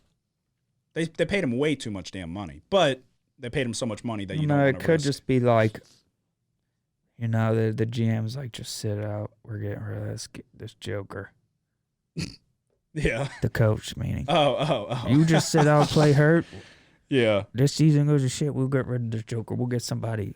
We'll get Sean Payton for you. You never know. He's probably going to the Chargers. That's why I'm like, dude, whatever. Take him. Give us just And what about the Chargers coach? drop the picks at the door. Zach Taylor? No, that's Cincy. What's his name? Staley? Yeah, I mean, I don't know aren't they what his fucking playing name well? is. Their offense is not doing well. But they would fire their coach even They are 4-2, but winning. they're 4-2, but their offense is not good. Wasn't Peyton at the Chargers game? Yeah, he was. Sitting in this little suite. No, yeah, they're 4-2, but their offense has been very lackluster in comparison to like expectations. Yeah, they're only averaging 380 yards of offense. For comparison, the Seahawks are averaging 374. But I mean, they don't score that much is their problem. And that was a problem from last year, is that they would move the ball up and down the field, but they couldn't ever finish. That's a representation of the quarterback, in my opinion.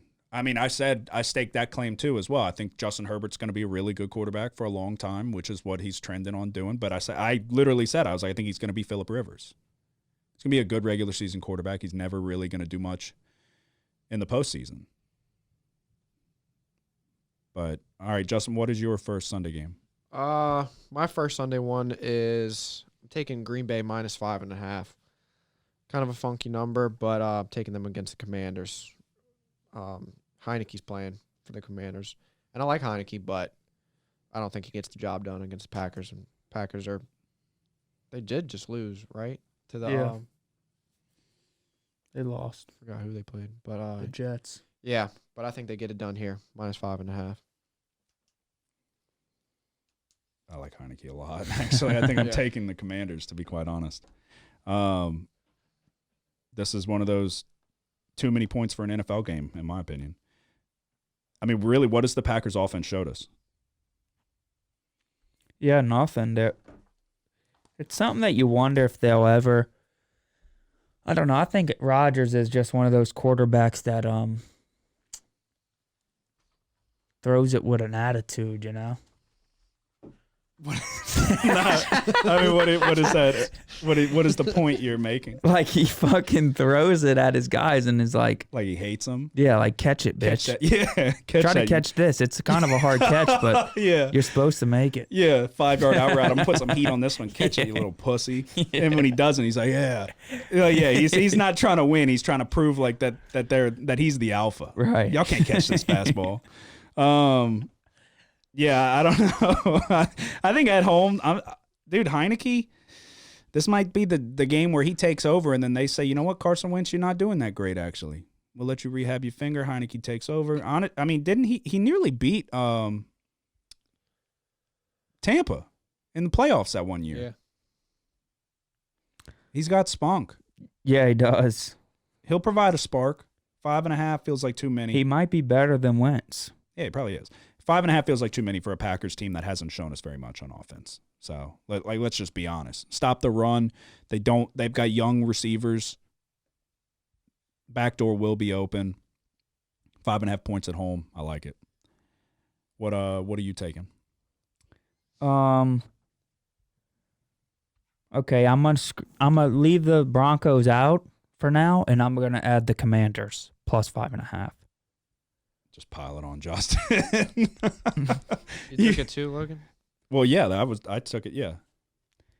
Cause I'm wondering I about took it before Wilson he now, and I don't want to bet on them without Wilson. Even though that would be funny if the backup comes in and then the offense is just fucking humming like a well-oiled engine. You know what I mean? Yeah. Oh, that would be hilarious. Jersey Jerry, that guy's a clown. Did you see what he said about Russell Wilson? No, what'd he say?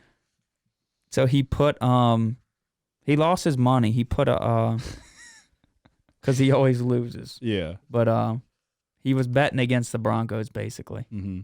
And he was like, I guess he lost a mega bet on the Broncos earlier that year. And he was like, yeah, I hope Sierra fucks Future again. Oh, yeah. Yeah, that dude's an idiot. He is funny, though. All right. What do you think about the Chiefs? I'm on them. Me too. I respect the fuck out of the Niners defense. Let me just start with that. I think that their defense is really good when fully healthy. Is Bosa back or no? I don't know. Regardless, I'm taking the Chiefs -3, but I think the key here is just like, I know the 49ers always find ways to get, Samuel involved, but still, dude, just lacking that running back, that like go-to guy. no, I mean, I said going into it, when they paid, I said before the season, because Bam drafted Debo, I think, in one of the leagues, and I told him, I was like, dude, they're not going to use him like they did. They paid him too much money now. They can't afford to. When you're taking 15 snaps at running back, lining up out wide, all the rest of the snaps, taking shit out the slot, doing all the shit that he was doing, wildcat, jet sweeps, it's like you're just way more likely to get hurt. They have too much money tied up in him now. Mm-hmm. And it's just like they have decent running backs, but not without Elijah Mitchell. they really don't have that guy what they need to do for that offense to be the best that it can be. Mm-hmm. Yeah, I'm gonna take the Chiefs as well. I'm on that one as well. Okay.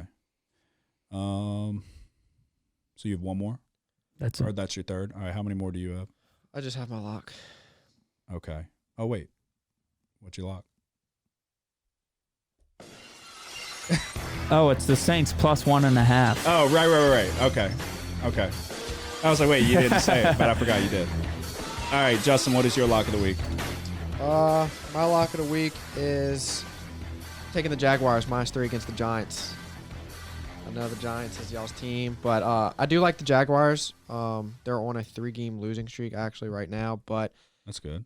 yeah, I mean, but they don't indicate their record right now. I do like this Jaguars team. I think Trevor Lawrence is playing really well. Everybody else is playing well. Christian Kirk's having a good year. Their defense is playing pretty good as well. So I think they're going to slow down the Giants and stop this momentum that they have going. I'm not on the Giants, but one day y'all will learn. They scored 6 points against Houston. So, my lock of the week, I'm taking the Steelers +7 against the Dolphins.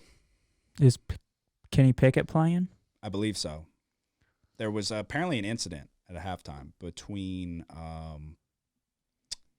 Deontay Johnson and Trubisky, and then Pickett was the starter from there. Or not the starter, but Pickett came in and took over from there. But he got knocked out last week. Yes, but I'm pretty sure he's back. Let me see. Hold Well, on. Trubisky's the one that came in and helped them win against Tampa Bay. Yeah, but they said that there was an issue. Yeah, that's right. I'm getting it backwards. But there was an issue between Deontay Johnson and Trubisky. So Yeah, that's not surprising because his receivers have been little bitches all along. Yeah. Oh, yeah. No, Deontay Johnson's not worth the preseason hype that he got. So, but yeah, it feels like too many. Tua's back. I get it. And they're going to be all blah, rah, rah, rah. Tua's back. I'm going to take the 7 with the Steelers. I like the defense, obviously. I know they're not playing as well as they typically do, but I just feel like this is a Dolphins team that was kind of – I just don't believe in Tua all that much, and then he's coming back now from all of this. It's too many points for me. I don't know. It was like I just remember seeing those stat lines from the receivers last week. Tyreek Hill and Jalen Waddle. Yeah. And then they had Bridgewater doing that. It's like I think Tua is certainly more capable than Bridgewater at at least pushing the ball downfield and having a more explosive offense. But no, they are. They definitely are. This could be another one of them square bets that I just had last week. But no, this was one I was kind of looking at because I was like 7 is kind of a lot. Mm-hmm. Yeah, I mean for a Steelers defense that just held. It's like the Steelers haven't been able to run the ball. It's like, yeah, that was another thing too. It's like, what happened to Najee Harris? Right. When is that coming back? I still feel like if Kenny Pickett does play, like they're still gonna have the juice behind him a little bit with this is our guy going forward. Like, can you show us something type of thing?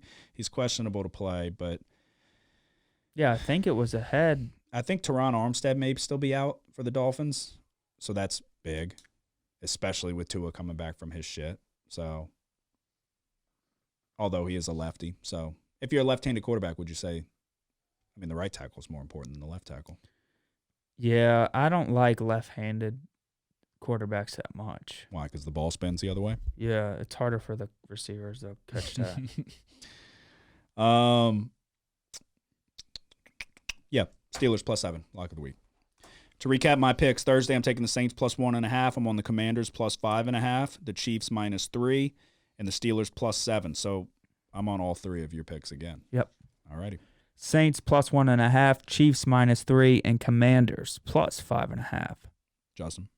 Thursday night, Saints +1.5 against the Cardinals, Packers -5.5 against the Commanders, Chiefs -3 against the 49ers, and lock of the week is Jaguars -3 against the Giants.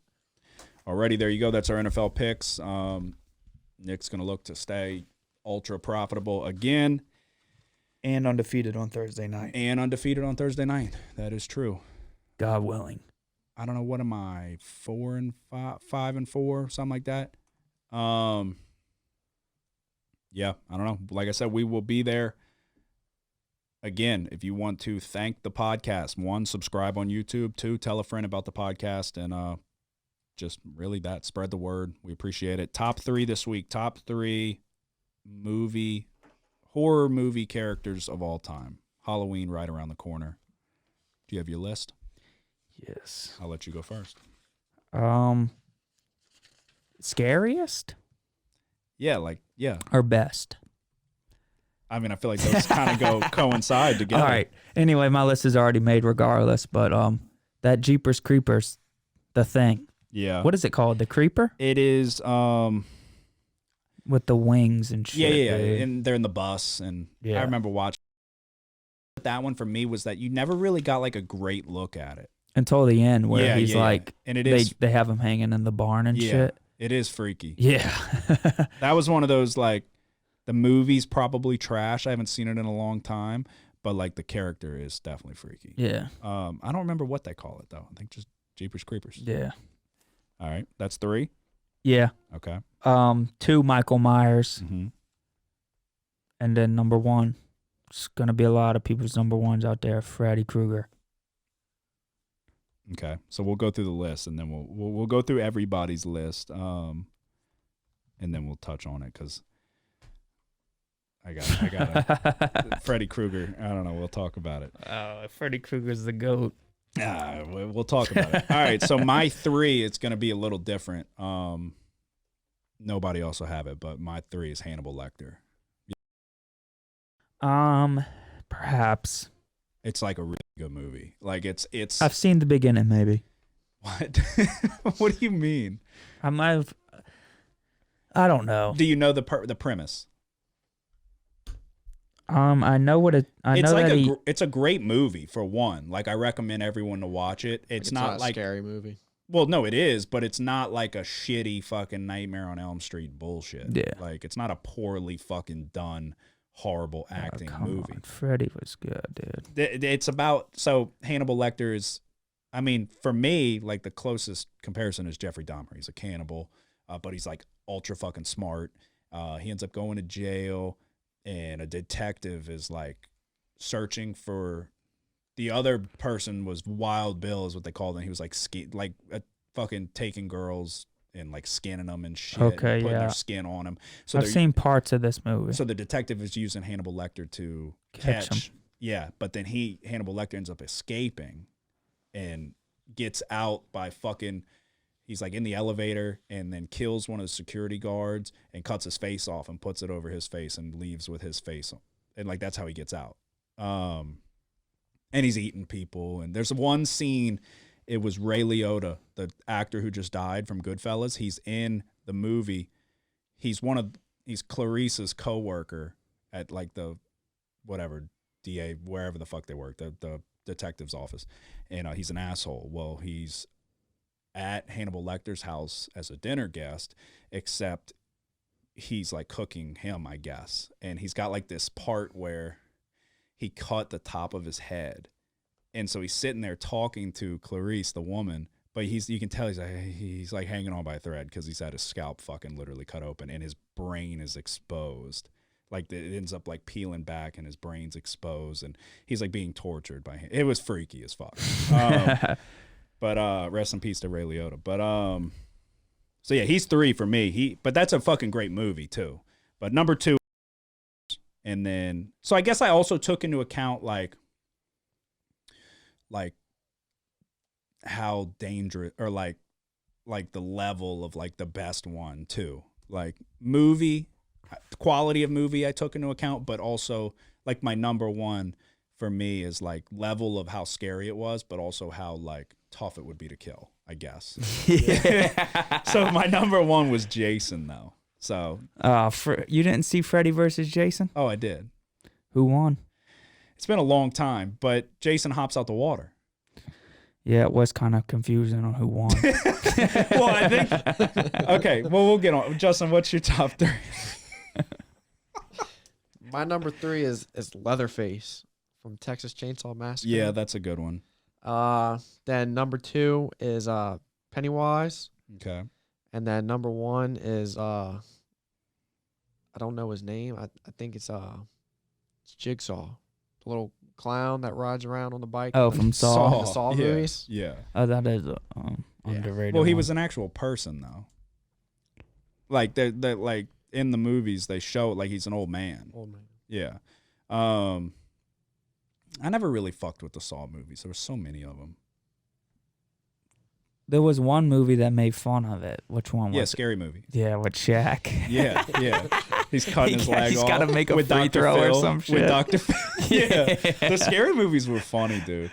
The scary movies were really funny, actually. All right, so Freddy Krueger was so fucking corny to me. It's an old fucking dusty pedophile with knives on his hands. Yeah, I like that. And he comes and fucks with you in your dreams. But it's like once you figure out he doesn't like fire, light a torch. Yeah, but Keep what's his matches name on doesn't you. like water.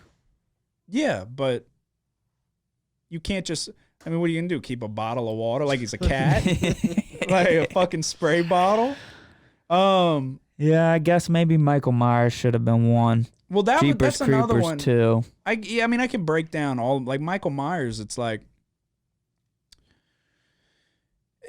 it's one of those like he moves so slow, but he always catches you. It's like in your dreams when you try to Yeah, run. you and can run, but slow. you can't hide. But it's like if he's really moving that slow, I'm probably getting away. Yeah, but if you're nervous, you might trip. And it's like he's also not very effective. Jamie Lee Curtis has been alive for decades. Yeah, see, that's the thing. I don't really know. I haven't seen these movies in so long, but I do remember seeing Freddy versus Jason, and Yeah. at the end, I was like, "Wait, who the fuck won?" Yeah. Well, because he goes into the water, Yeah, you but think- then he pops yeah. up at the end. Yeah, so it's like, oh, he's not dead. And it's like, okay, it's like Peter Griffin and the chicken. Yeah, They just fight nonstop. But Jason's Jason's fast as fuck. He got a machete. He's big. He's fucking. Yeah. He's big size. You put them in a ring in a sanctioned fight, he's taking Freddy to the fucking cleaners. shit. Size Not wise, if he sleeps. yeah, but he never sleeps. He's dead. That's what, and Yeah. that's the thing. It's like, are they dead? I think they're dead. I don't understand. They're dead. Michael Myers has been, but that's what I'm saying. Michael Myers is he's not efficient at what he does. He's been trying to kill his sister for fucking decades. Mm-hmm. Jamie Lee Curtis is old as dirt. There's a new one that just came out. Yeah, the new Halloween. Yeah. But it's like the same shit. It's got to be. You saw it? No. I don't really fuck with scary movies all that much. Yeah, I don't either. Like, I'm not picking one as, oh, movie night. Let's watch fucking Yeah. this guy get brutally murdered. Like, I'd rather watch some fucking comedy or something. Like, Yeah. Or like a good TV show. I'd rather watch Ball State. Yeah, that's the main thing. That's what takes up all of my fucking time. But yeah, I don't know. Freddy, he's a gardener, and then he like is fucking raping all these kids. Yeah, but And he puts him getting knives on it. burned and shit. Yeah. Like the little backstories, I like that weird shit. Well, yeah, when they go into like the past and what Yeah. happened. Yeah. I feel like a lot of people do because it gives you that like insight to what happened. Mm-hmm. But yeah, I mean, I think he's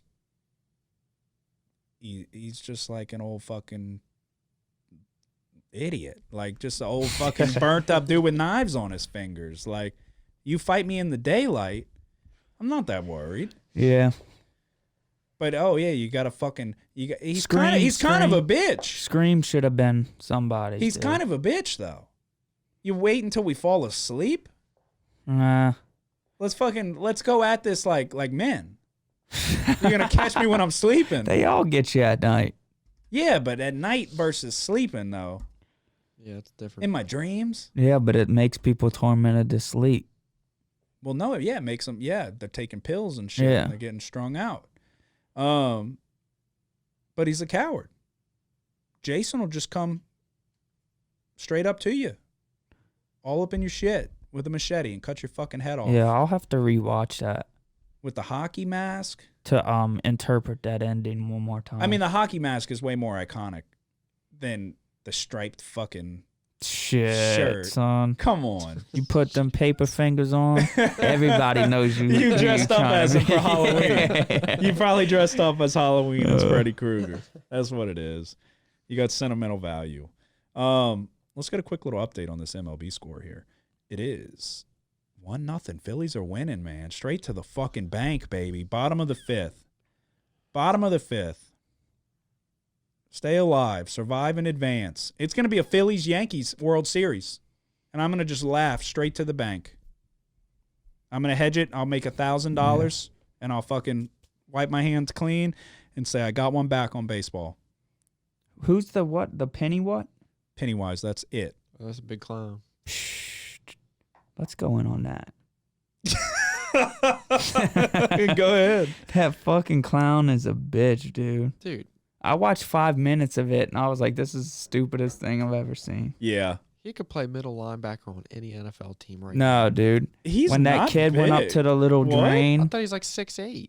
I thought he's Shit. massive. Oh, okay. No, yeah. He's like, he also like shapeshifts and all of that. It's like he's like an alien, for one. I hated it. I only watched. Have you ever Bear- seen the first one? No. Like the original?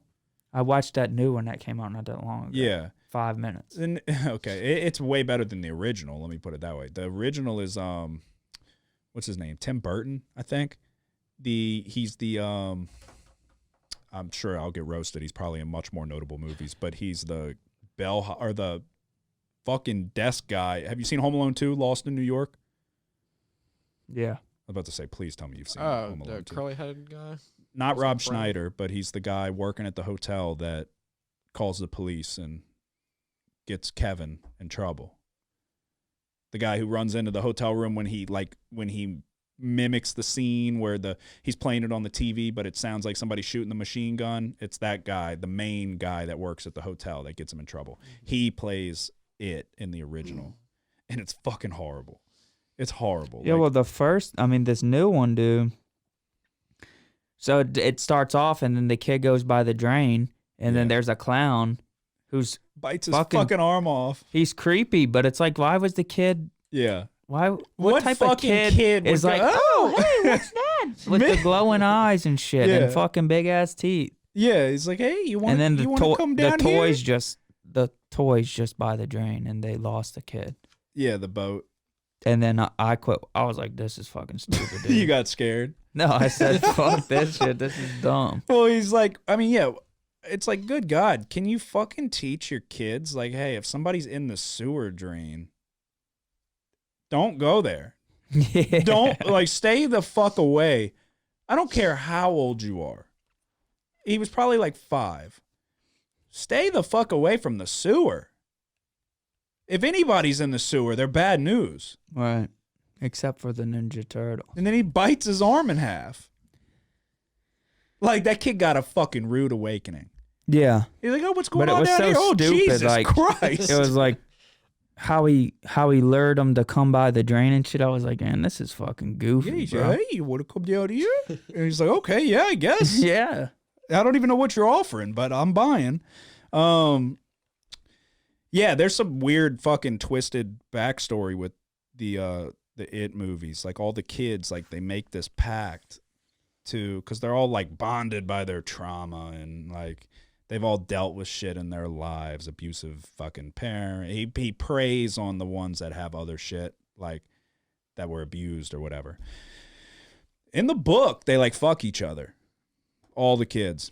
Got to look into it. Maybe don't, but there's some weird stuff that goes on there. Like young kids. Guys on guys type of shit. I'm telling you, it gets a little hairy. I didn't even know they had a book.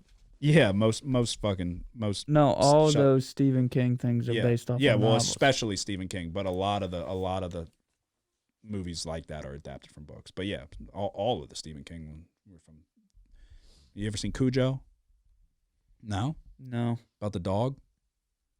The rabid dog? Children of the Yeah, Corn? I didn't see it. Children of the Corn? No. No? The cult of kids with the sickles? Fucking slicing people up? Yeah, see, y'all don't watch movies. I'm trying to think. Was it Stephen King? The Shining with Jack Nicholson? No, but I heard that was a really He good busts movie. his head through. That's the "Here's Johnny," that line. Huh. Love Doesn't ring a bell. No, it's like one of Jack Nicholson's most famous roles. Y'all don't know shit, dude.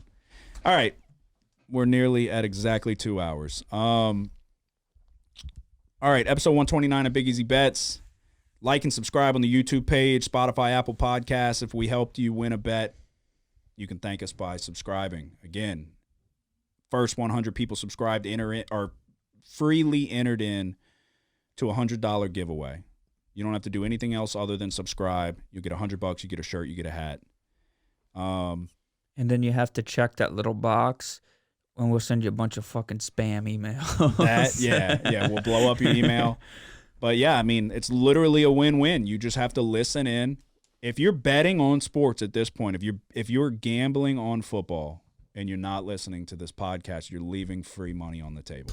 So if you don't like free money, then yeah, quit listening. But if you do, and we've helped you, tell a friend about it. We appreciate it. If there's any game that we didn't touch on, reach out. We'll give you our honest opinion. You have anything to say before we go? Nope. Justin? No, sir. All right, episode 129 in the books. Y'all have a good one. Who dat? On to Arizona. The house always wins. Play long enough, you never change the stakes. The house takes you. Unless, when that perfect hand comes along, you bet big, and then you take the house. I've been practicing this. A little bit. Did I rush it? Felt like I rushed. That was good. I liked it.